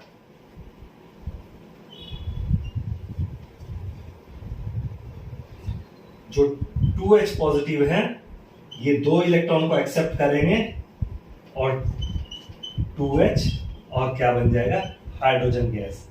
अब आप कहेंगे भैया K पॉजिटिव भी तो मौजूद था हमारा यहाँ पर, जो KOH बना रहा है, तो K पॉजिटिव क्यों नहीं रिएक्ट किया। तो कैथोड पर होता क्या है कि जिसका इलेक्ट्रोड पोटेंशियल ज्यादा होता है उसका ही रिडक्शन कैथोड पर होता है। ठीक है, तो H पॉजिटिव आयन का इलेक्ट्रोड पोटेंशियल जो है वो कंपैरेटिवली K पॉजिटिव आयन से, पोटेशियम पॉजिटिव आयन से ज्यादा होता है, इसलिए प्रेफरेबली क्या है, हाइड्रोजन गैस ही इवॉल्व होती है, पोटेशियम नहीं बनता। ठीक, कैथोड पे।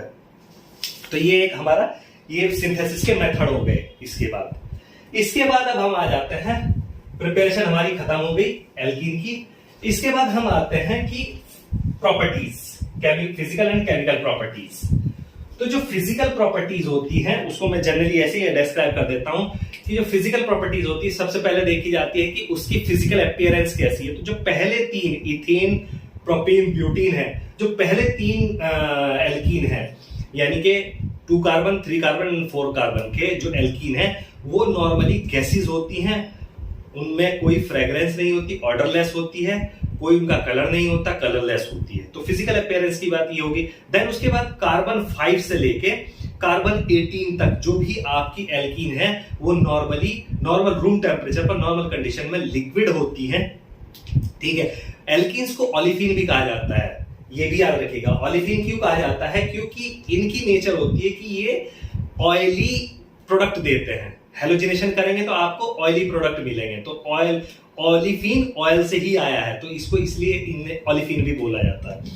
तो 5 to 18 कार्बन एटम वाले जो एल्कीन होते हैं वो जनरली रूम टेम्परेचर पर क्या होते हैं? लिक्विड होते हैं, वो भी उनमें भी कोई फ्रेग्रेंस नहीं होती, कोई ऑर्डरलेस होते हैं और उनमें भी कलर नहीं होता। उसके अलावा उससे हायर कार्बन C18 के बाद जितने भी एल्कीन्स होंगे वो आपके सॉलिड होंगे टेक्सचर में, देन और सब कलरलेस, सॉलिड होने के बाद उनमें कुछ कलर आ जाता है, बाकी ऑर्डरलेस रहेंगे।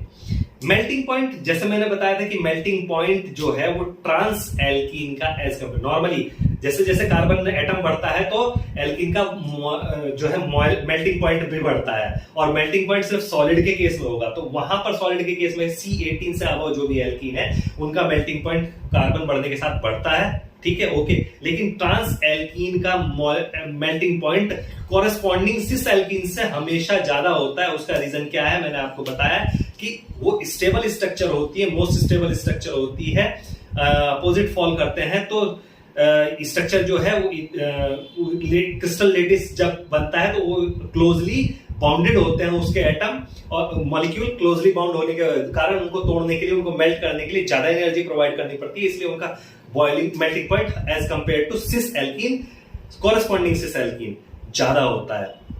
वही बात करेंगे अगर बॉइलिंग पॉइंट की, तो बॉइलिंग पॉइंट में ऐसा नहीं होता कि ट्रांस का ज्यादा होता है, वहां पर सिस एल्कीन का ही स्लाइटली मार्जिनली थोड़ा सा ज्यादा रहता है बॉइलिंग पॉइंट। और बॉइलिंग पॉइंट एक एक कार्बन ऐड होने के साथ, यानी कि एक CH2 ग्रुप ऐड होने के साथ साथ 20 to 30 डिग्री बढ़ता चला जाता है। तो by increasing the number of carbon atom boiling point will also increase.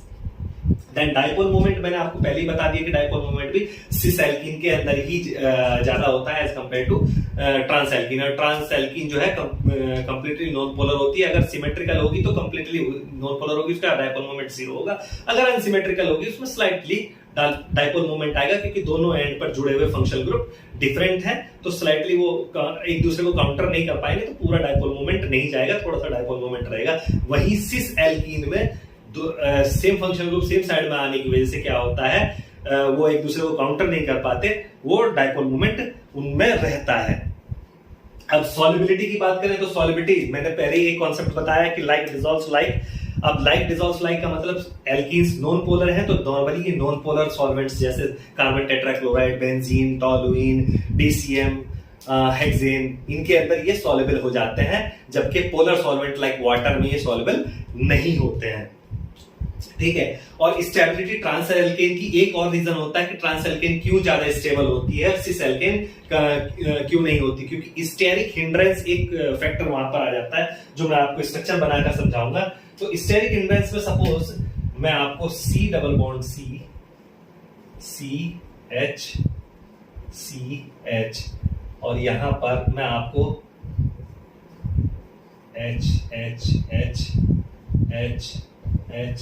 H methyl ऐसा बना दिया, तो यहां पर आप देख रहे हैं, अब मैं C डबल बॉन्ड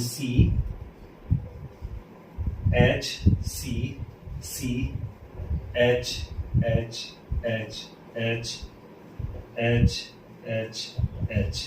तो अब आप देख रहे हैं कि यहां पर ये जो दो ग्रुप है ये दोनों पास पास है, दोनों मिथाइल ग्रुप जो है पास पास है, तो इनका इलेक्ट्रॉन क्लाउड आपस में इंटरेक्ट करता रहता है, तो जिसकी वजह से क्या है, स्टेरिक हिंड्रेंस आ गई, इसलिए ये अनस्टेबल हो गए। जबकि यहां पर क्या है, ये दोनों अपोजिट साइड है, दोनों अपोजिट साइड है, तो इनका इलेक्ट्रॉनिक क्लाउड में इंटरेक्शन नहीं रहता, तो ये मोर स्टेबल हो जाती है। तो इस तरीके से ट्रांस एल्कीन हमारी as compare to cis alkene बहुत ज्यादा स्टेबल होती है।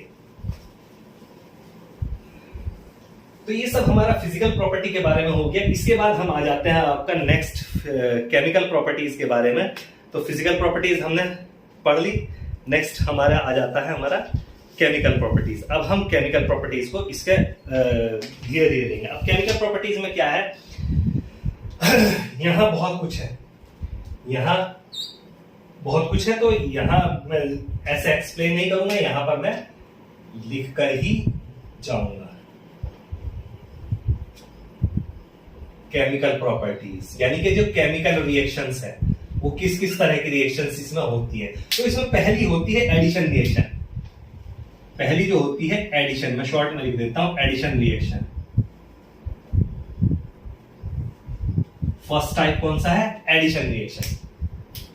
तो एडिशन रिएक्शन का जो मैकेनिज्म होता है उसमें क्या है, जो अटैकिंग रिएजेंट होता है वो दो स्टेप में काम करता है। आपका जो अटैकिंग रिएजेंट, सपोज कोई अटैकिंग रिएजेंट है ए एंड बी, कोई आपका अटैकिंग रिएजेंट है ए बी, ये आपका अटैकिंग रिएजेंट है। और जब ये किसी भी एल्कीन के कांटेक्ट में आएगा, एल्कीन के एनवायरनमेंट के करीब आएगा, तो क्या होता है कि ये पार्शियली पोलराइज होने लगता है, क्योंकि ये बॉन्ड इधर मूव किया और यहां पर ये क्या है, इसके लोन पेयर फिर क्या करेंगे, यहां पर सपोज अटैक कर देते हैं। तो ये फर्स्ट स्टेप होता है स्टेप 1 में। तो हमारे पास क्या बनता है, हमारे पास जो बनता है वो ये ए बन गया और यहां पर हमारा पॉजिटिव चार्ज आ जाता है। ठीक है, तो इसमें क्या होता है कि स्लाइटली पॉजिटिव यहां और स्लाइटली नेगेटिव यहां। ठीक, तो इसी तरीके से यहां पर जब पॉजिटिव चार्ज आता है तो सेकंड स्टेप में क्या होता है, जो आपका बी बना नेगेटिव, ये अप्रोच करता है यहां पर और हमारा जो फाइनल एडिशन प्रोडक्ट होता है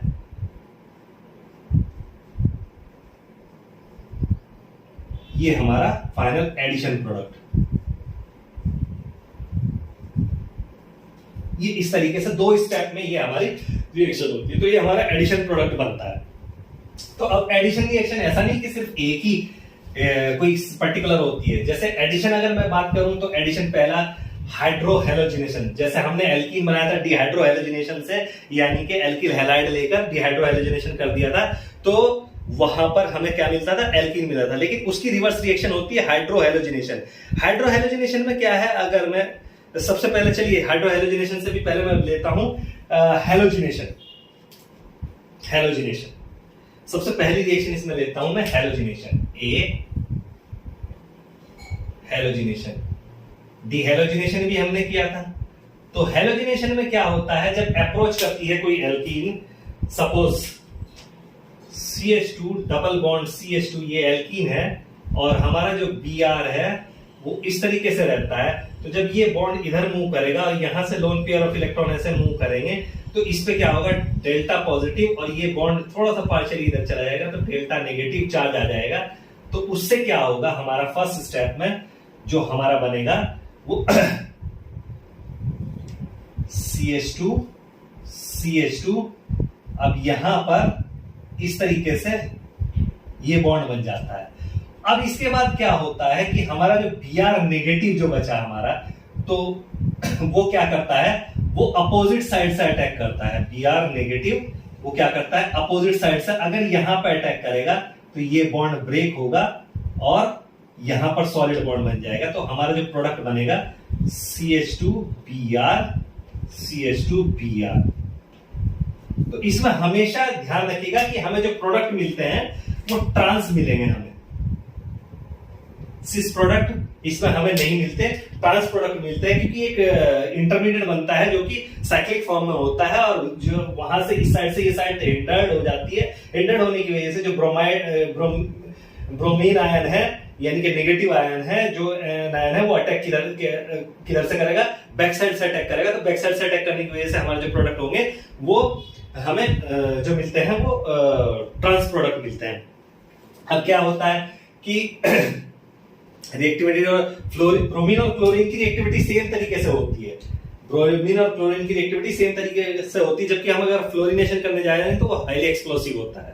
ठीक है, और जबकि आयोडीन की फॉर्म में क्या, आयोडीनेशन जो है ब्रोमीन और एल्कीन का सेम रहता है। जबकि अब क्या है कि ये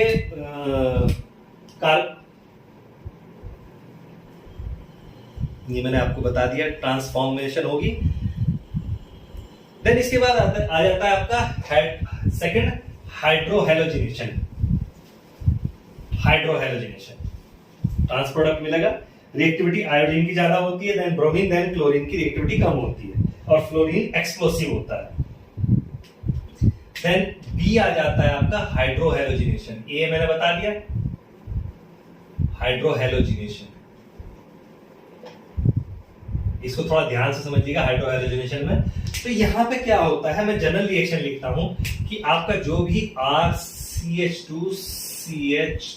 RCH डबल बॉन्ड CH2 ये एल्कीन होगी, इसकी HX से रिएक्शन होगी और आपका क्या बनेगा RCH2CH2X, ये प्रोडक्ट आपका बनता है। तो क्या एग्जैक्टली यही प्रोडक्ट बनता है, ये इंपॉर्टेंट चीज है हमारे समझने की।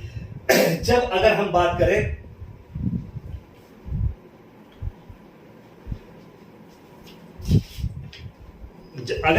करें जो हाइड्रोहेलोजिनेशन की बात हो रही है, तो हाइड्रोहेलोजिनेशन में क्या हो रहा है आपका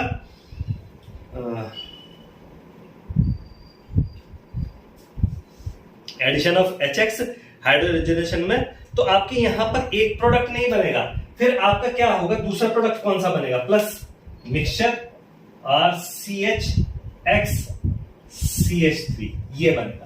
तो हाइड्रोहेलोजिनेशन होता कैसे है, अब यहां पर क्या होगी, मैकेनिज्म को आप समझिएगा इस चीज को कि यहां पर आपको क्लियर, जो मैकेनिज्म मैंने पहले बताई थी उसी को मैं लेके चलता हूं, उसी मैकेनिज्म के थ्रू हम अपना बढ़ते हैं।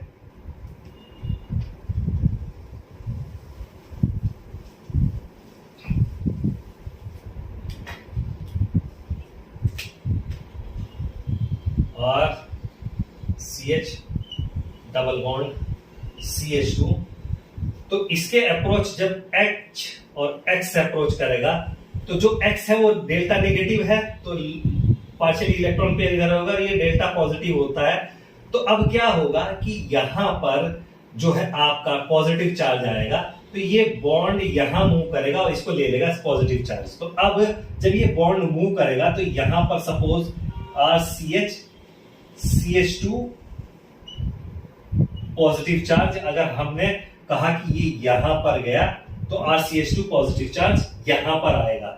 जब पॉजिटिव चार्ज यहां पर आएगा, प्राइमरी कार्बोनियम आयन आपका बना, तो प्राइमरी कार्बोनियम आयन बनने से, और दूसरे केस में अगर ये यहां पर H पॉजिटिव यहां पर जाएगा तो आपका क्या बनेगा, देन क्या होगा, हाइड्राइड शिफ्ट कर लीजिए चाहे तो ये ट्रांसफर होगा, hydride shift 1 two hydride shift होगा, CH ये बना, तो ये क्या होगा, ये पूरा हाइड्राइड इस साइड शिफ्ट हो जाएगा और हमारा जो RCH पॉजिटिव CH3 ये बनेगा।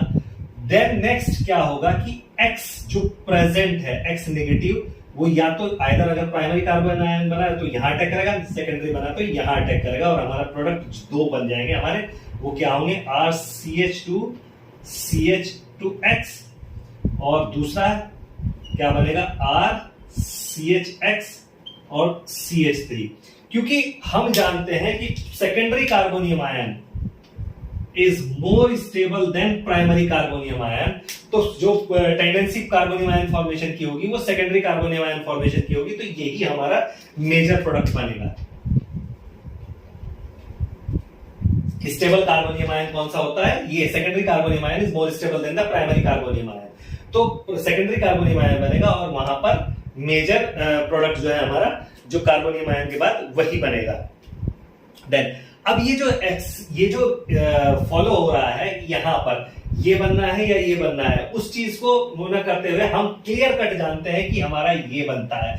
वो क्यों बनता है, ये मार्कोनिकॉफ ने बताया था, इसीलिए इसको हम क्या बोलते हैं, मार्कोनिकॉफ रूल।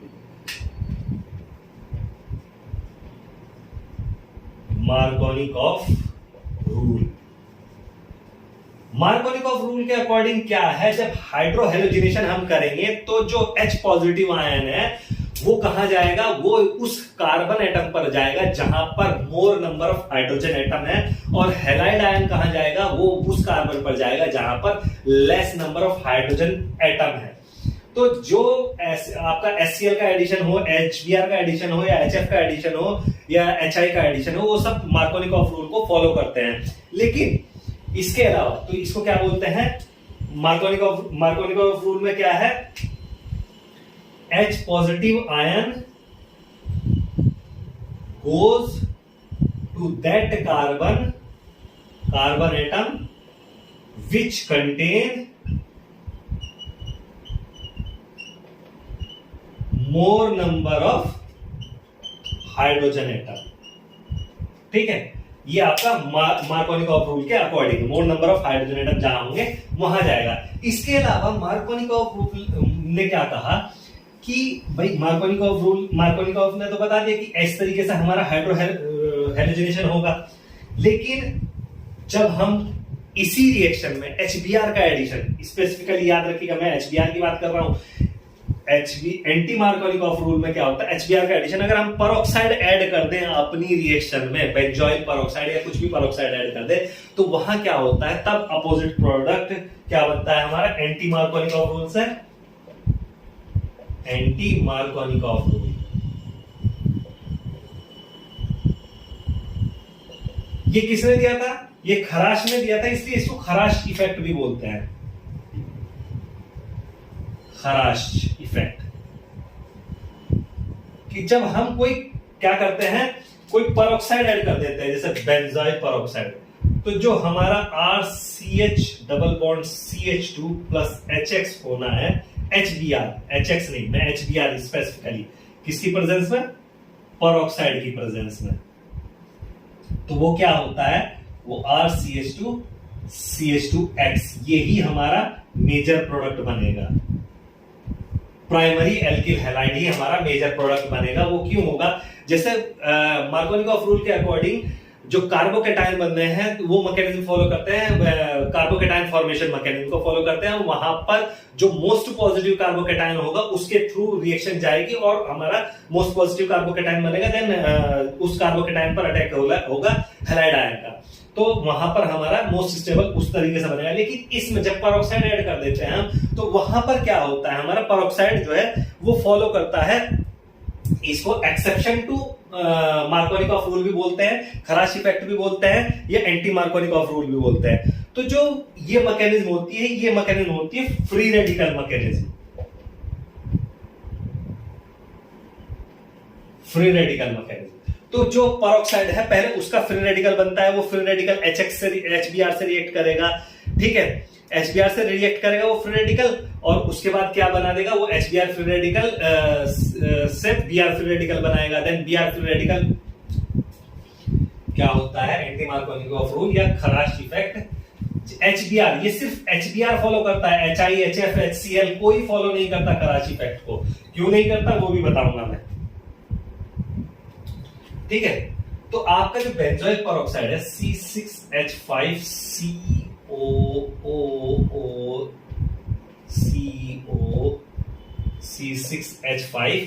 ये पहले फ्री रेडिकल देगा, ठीक है, कौन सा, 2C6H5COO free radical minus CO2 and 2C6H5 free radical बनेंगे।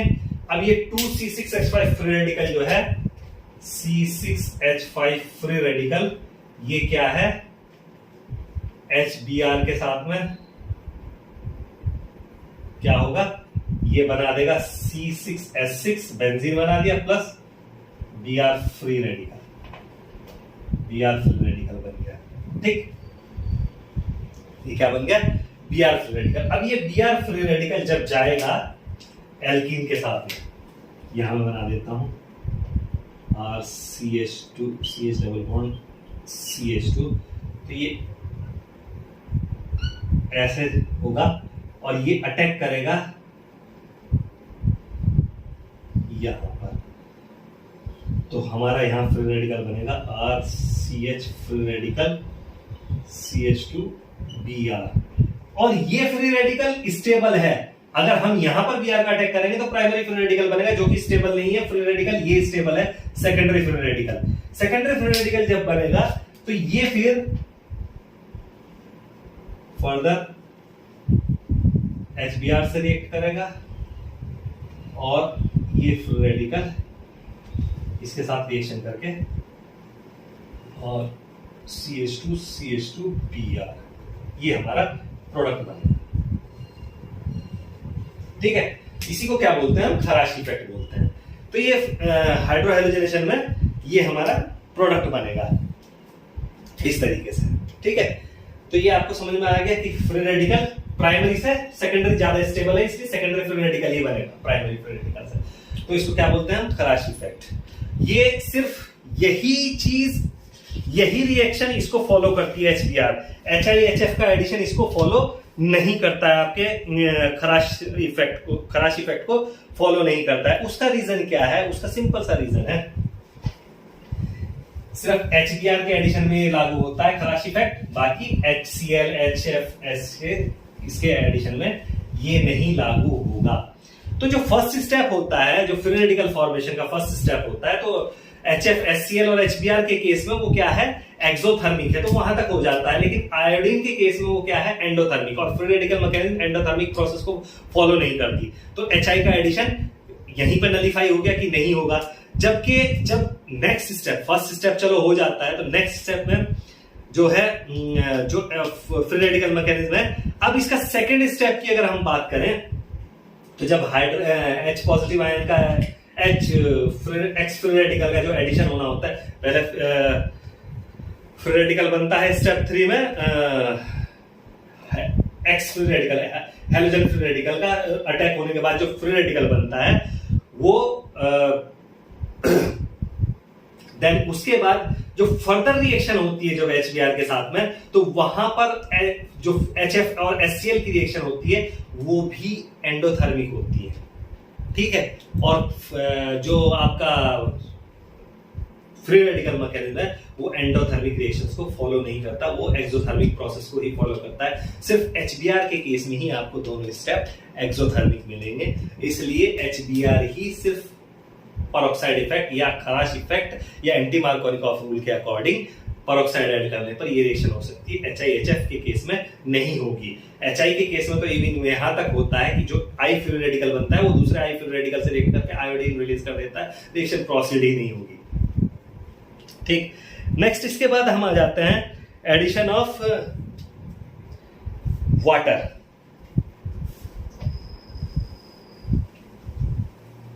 एडिशन ऑफ वाटर, अभी एडिशन रिएक्शन ही चल रही है।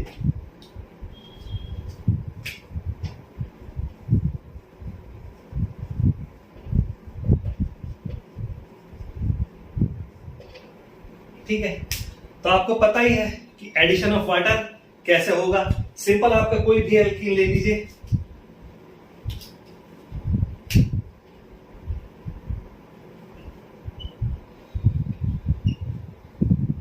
तो जो आपका वाटर है वो अटैक करेगा। ठीक है, आपका वाटर अटैक करेगा कैसे, एसिड की प्रेजेंस में। तो ये एसिड पहले अटैक करेगा वाटर पे, तो क्या बनाएगा वो, H3O पॉजिटिव चार्ज बनाएगा। अब ये H3O पॉजिटिव चार्ज अटैक करेगा यहां पर, तो क्या बनेगा आपका प्रोडक्ट, RCH, यही क्या ऐसे कह लीजिए, ये बॉन्ड, ये डबल बॉन्ड यहां पर अटैक करेगा H3O पॉजिटिव पर, तो RCH O यहां से दोबारा कंफ्यूजन हो जाएगा। ये तो सबसे पहले आपका H2O एसिड की प्रेजेंस में प्रोटॉन एब्स्ट्रैक्ट करेगा और क्या बनाएगा, H3O पॉजिटिव चार्ज। अब ये H3O positive charge CH2 double bond CHR और ये H2O पॉजिटिव चार्ज ये यहां मूव करेगा और ये डबल बॉन्ड यहां माइग्रेट करेगा, तो क्या बन जाएगा, CH2 CHR और आपका CH3 पॉजिटिव और यहां पर आ जाएगा आपका पॉजिटिव चार्ज। देन इसके बाद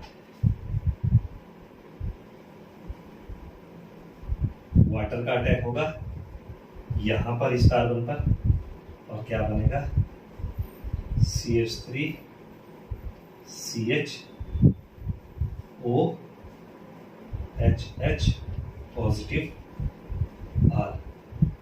इसके बाद क्या होगा कि ये बॉन्ड यहां मूव करेगा और माइनस H पॉजिटिव निकल गया और हमें क्या मिला R CH OH CH3। Mechanism same वही कार्बोनियम आयन फॉर्मेशन से हो रही है, कार्बोकेटायन फॉर्मेशन से हो रही है, तो कार्बोकेटायन वही बनेगा जो मोस्ट स्टेबल कार्बोकेटायन होगा। तो इस तरीके से हमारे ये या यहाँ पर भी 1,2 मिथाइल शिफ्ट 1,2 हाइड्राइड शिफ्ट हम कर सकते हैं, उसके थ्रू भी हम देख सकते हैं। तो हमारा मोस्ट स्टेबल प्रोडक्ट फॉर्मेशन वही एल्कोहल बनेगा जिसका मोस्ट स्टेबल कार्बोकेटायन बनेगा, उसी का एल्कोहल आपका बन जाएगा। ठीक है, हाइपोहेलस एसिड का एडिशन कर लीजिए, addition of hypohalous acid HOCl HOBr HOX, addition of hypohalous acid HOX hypohalous acid. जब इसका एडिशन करेंगे तो एडिशन सिंपल वही CH2 double bond CH2 HO Cl या Cl रख लीजिए, तो क्या होगा ये लोन पेयर इलेक्ट्रॉन तो यहां पर ये मूव करेगा और ये क्या बनाएगा CH2 Cl और पॉजिटिव चार्ज जो फर्दर OH नेगेटिव यहाँ अटैक करेगा और हमारा प्रोडक्ट क्या होगा CH2 OH CH2 Cl। क्लोरोहाइड्रिन या हेलोहाइड्रिन्स, ब्रोमोहाइड्रिन, क्लोरोहाइड्रिन, हेलोहाइड्रिन, ब्रोमोहाइड्रिन, ये क्या है इथाइल क्लोरोहाइड्रिन, इथाइल क्लोरोहाइड्रिन, ये हमारा इसका प्रोडक्ट बनेगा। देन इसके बाद हम H2SO4 से अगर रिएक्ट करेंगे तो sulphonic acid addition of H2SO4,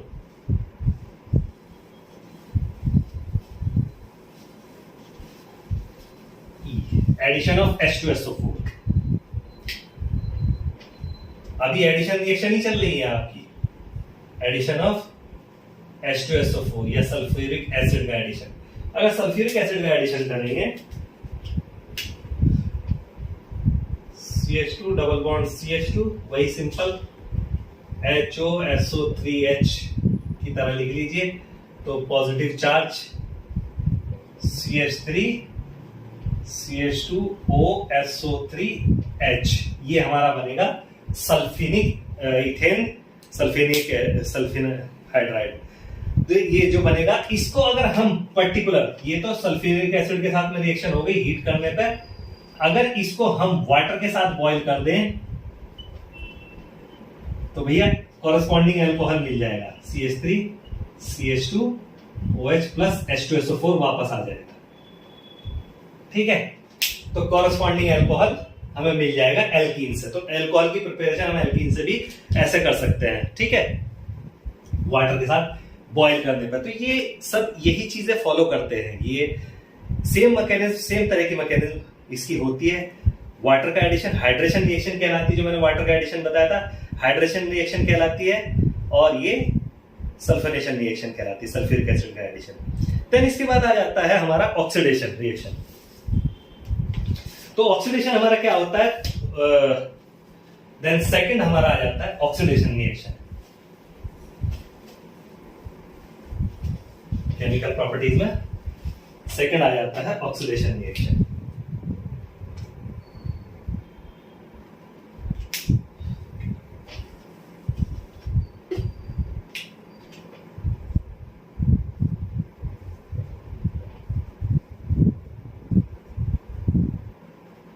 oxidation reaction short में लिख देता हूं। एक होता है कंबशन, तो जब कोई भी एल्कीन, एल्काइन, एल्केन जो भी हो, अगर वो एक कंबशन, अगर उनका कंप्लीट ऑक्सीडेशन होगा तो क्या बनाएगी कार्बन डाइऑक्साइड और वाटर का मॉलिक्यूल बनाएगी। जैसे CH2 double bond CH2 plus 3O2, इसको अगर हम कंबशन करेंगे तो CO2 2CO2 plus H2O 2H2 ये बन गया। ठीक है, तो और हाई हीट ऑफ हाइड्रेशन निकलेगी, हाई हीट ऑफ और हाई एनर्जी इवॉल्व होती है इसमें, इसीलिए हाइड्रोकार्बन जो है वो फ्यूल की तरह यूज किए जाते हैं। बहुत हाई एनर्जी इवॉल्व होती है, हाई हीट एनर्जी लिबरेट होती है इसके अंदर से। ठीक है, तो जनरल अगर हम रिएक्शन इसकी बनाना चाहें हम तो CnH2n प्लस 3ny2O2, तो जो हमारा NCO2 प्लस NH2, ये जनरल रिएक्शन हमारी हो जाएगी। इसकी जनरल रिएक्शन कंप्लीट ऑक्सीडेशन की हो जाएगी। इसके बाद KMnO4 के साथ भी इसका ऑक्सीडेशन करते हैं। ये तो कंबशन है ऑक्सीजन के साथ में, KMnO4 के साथ में इसका ऑक्सीडेशन करते हैं, ऑक्सीडेशन विद KMnO4। तो KMnO4 में दो तरीके से ऑक्सीडेशन करते हैं, विद कोल्ड KMnO4 और विद हॉट KMnO4। तो सबसे पहले लें ऑक्सीडेशन विद कोल्ड KMnO4। ठीक है, तो यहां पर जब कोल्ड KMnO4 से हम ऑक्सीडेशन करेंगे तो हमारा डाइऑल बनता है। ठीक है, इसको हम बेयर रिएजेंट भी बोलते हैं। कोल्ड KMnO4 रिएक्शन जो कहलाती है वो बेयर रिएजेंट भी कहलाती है। डबल बॉन्ड की फॉर्मेशन की कंफर्मेशन हम इसी से करते हैं। क्या होता है KMnO4 का कलर, KMnO4 एल्कोहलिक KMnO4 का सॉल्यूशन के कलर कैसा होता है, पिंक कलर होता है। तो जब एल्कीन के साथ रिएक्ट करता है तो वो डाइऑल बनाएगा और डाइऑल जो बनेगा वो कलरलेस हो जाएगा। तो जब हम TLC पे स्टेनिंग करते हैं KMnO4 की और वहां पर डबल बॉन्ड को हमें देखना होता है तो वो क्या करता है, रिएक्ट करता है उसके साथ में और डाइऑल बना लेता है। जब हम उसको हीट करते हैं तो वहां से जहां पर हमारी स्पॉटिंग है वहां से पिंक कलर डिफ्यूज हो जाता है, गायब हो जाता है। तो पिंक कलर के चले जाने का मतलब ये है कि डबल बॉन्ड की प्रेजेंस हमारी कंफर्म हो गई। इसको हम बेयर रिएजेंट भी बोलते हैं। ठीक है, तो यहां पर जो आपका रिएक्शन होगा वो KMnO4 के साथ पहले क्या होगा, वाटर की रिएक्शन होगी। 2 KMnO4 प्लस वाटर, तो ये क्या बनाएगा आपका 2 KOH plus MnO2 plus 3 molecule और एटम ऑफ नेसेंट ऑक्सीजन बनाएगा। फिर ये नेसेंट ऑक्सीजन वाटर का मिक्सचर, ये मिक्सचर रिएक्ट करेगा आपकी एल्कीन के साथ में। CH2 double bond CH2 plus water plus oxygen, ये कहां से आया, फ्रॉम KMnO4 सॉल्यूशन, जो ऊपर का सॉल्यूशन है। ठीक है, उससे आया। तो अब ये रिएक्शन होगी यहां पर, तो हमारा CH2OH, ये क्या बन गया, इथिलीन ग्लाइकोल।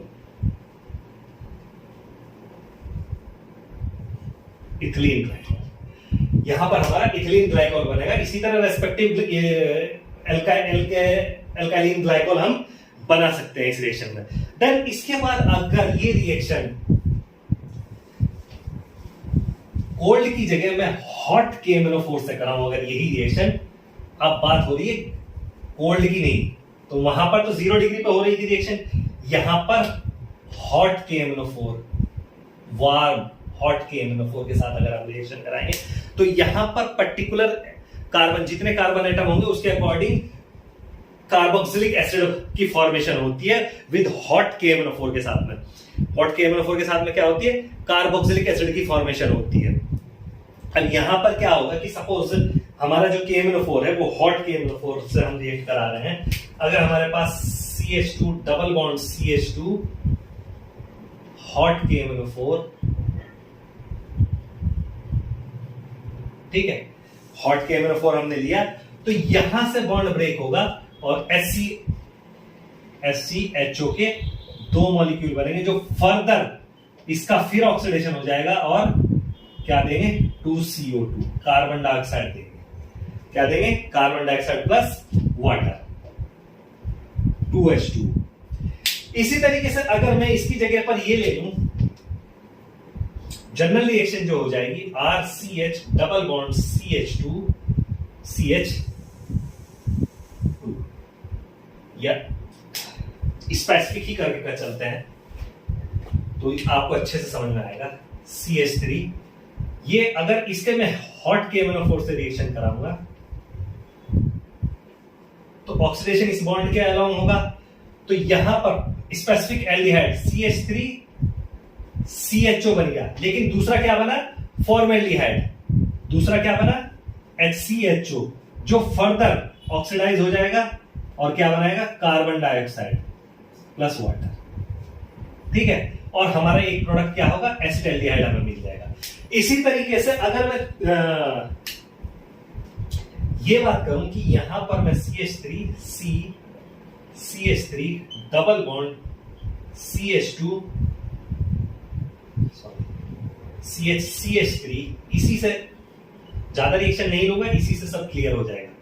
हॉट KMnO4 से अगर हम ऑक्सीडेशन करेंगे तो क्या होगा, इस बॉन्ड के अलोंग डिसोसिएशन होगा और यहां पर एक तो CH3 ये एक कार्बन अटैच है, डबल बॉन्ड O ऑक्सीजन आ गया, और दूसरा CH3CHO यानी कि एसिटाल्डिहाइड और एसीटोन बना।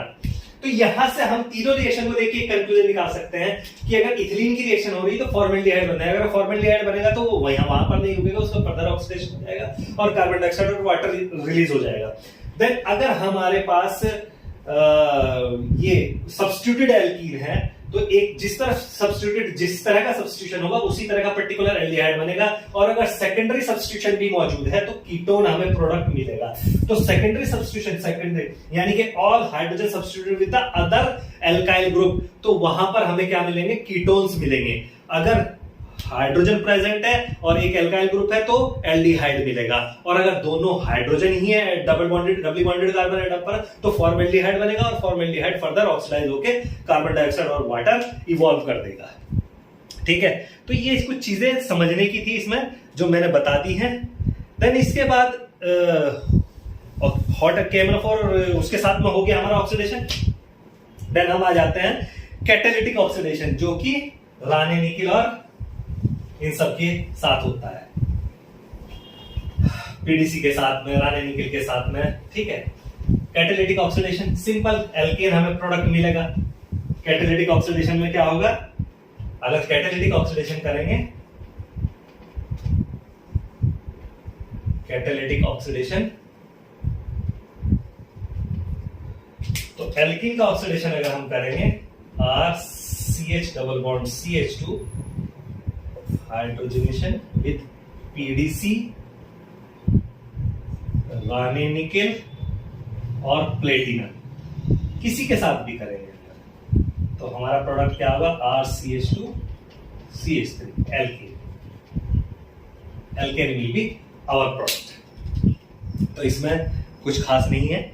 उसके बाद ओजोन के साथ भी सॉरी मैं रिडक्शन कर गया, सॉरी ऑक्सीडेशन की बात करनी है, मैं रिडक्शन कर गया हूं, कैटालिटिक रिडक्शन। तो इसमें क्या है, हमारा इपॉक्साइड बनता है कैटालिटिक रिडक्शन में, सॉरी। तो हमारा ये एल्कीन होगा double bond CH2 half O2, ठीक है। तो इपॉक्साइड की फॉर्मेशन होती है RCH और ये इपॉक्साइड कुछ नहीं इंटरमीडिएट होते हैं, फर्दर इनसे सेकेंडरी अल्कोहल और सेकेंडरी सब अदर रिएक्शंस भी की जा सकती है। देन ऑक्सीडेशन विद ओजोन के साथ अगर हम ऑक्सीडेशन करेंगे उस रिएक्शन को हम क्या बोलते हैं, ओजोनोलिसिस। नेक्स्ट हमारा क्या आ जाता है, ओजोनोलिसिस।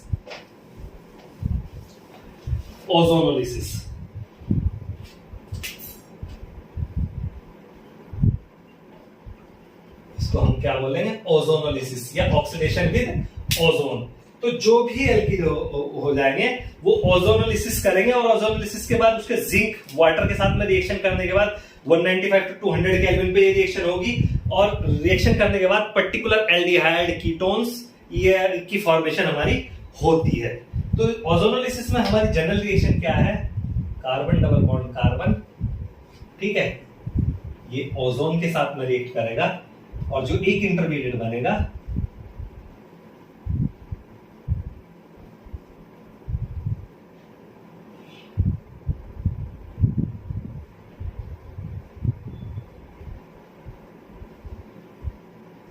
वो ये इंटरमीडिएट आपका फॉर्मेशन होती है इस इंटरमीडिएट की। ठीक है, तो जब ये ओजोनोलिसिस होती है, ओजोनोलिसिस में ये इंटरमीडिएट की फॉर्मेशन होती है, तो ये इंटरमीडिएट जो है आपका फर्दर जिंक के साथ वाटर के साथ किसी रिएक्शन कराएंगे, जिंक वाटर के साथ, तो इसकी ब्रेकिंग इस तरीके से होती है, इस तरीके से टूटता है। तो आपको क्या मिलेगा, कीटोन मिल गया। तो जिस तरह का सब्स्टिट्यूशन होगा उसी तरह का आपको, चाहे एल्डिहाइड मिले या कीटोन मिले, वो आपको प्रोडक्ट मिल जाएगा। जैसे मैं एक एग्जांपल ले लेता हूं इसमें कि CH3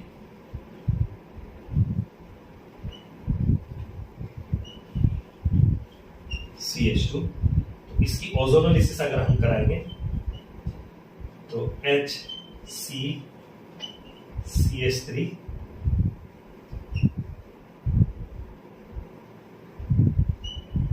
CH2,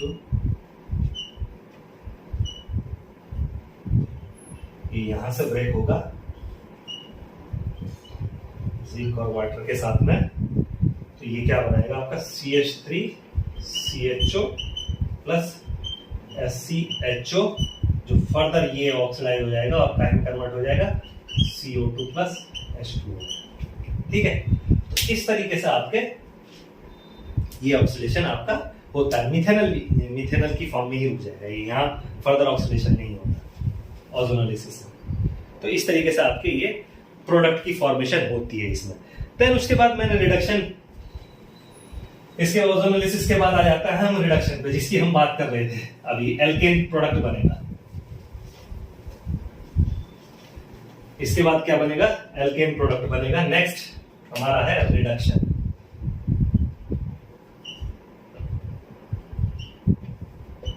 तो ये रिएक्शन आपकी किसकी प्रेजेंस में होगी, RCH double bond CH2, hydrogenation या तो पैलेडियम कार्बन और निकिल और प्लेटिनम की प्रेजेंस में ये रिएक्शन होगी, रानी निकिल प्लेटिनम की, तो हमारा एल्केन क्या बनेगा, एल्केन बनेगा। ये हमारी रिडक्शन की हो गई। देन उसके बाद है पॉलीमराइजेशन। Next polymerisation.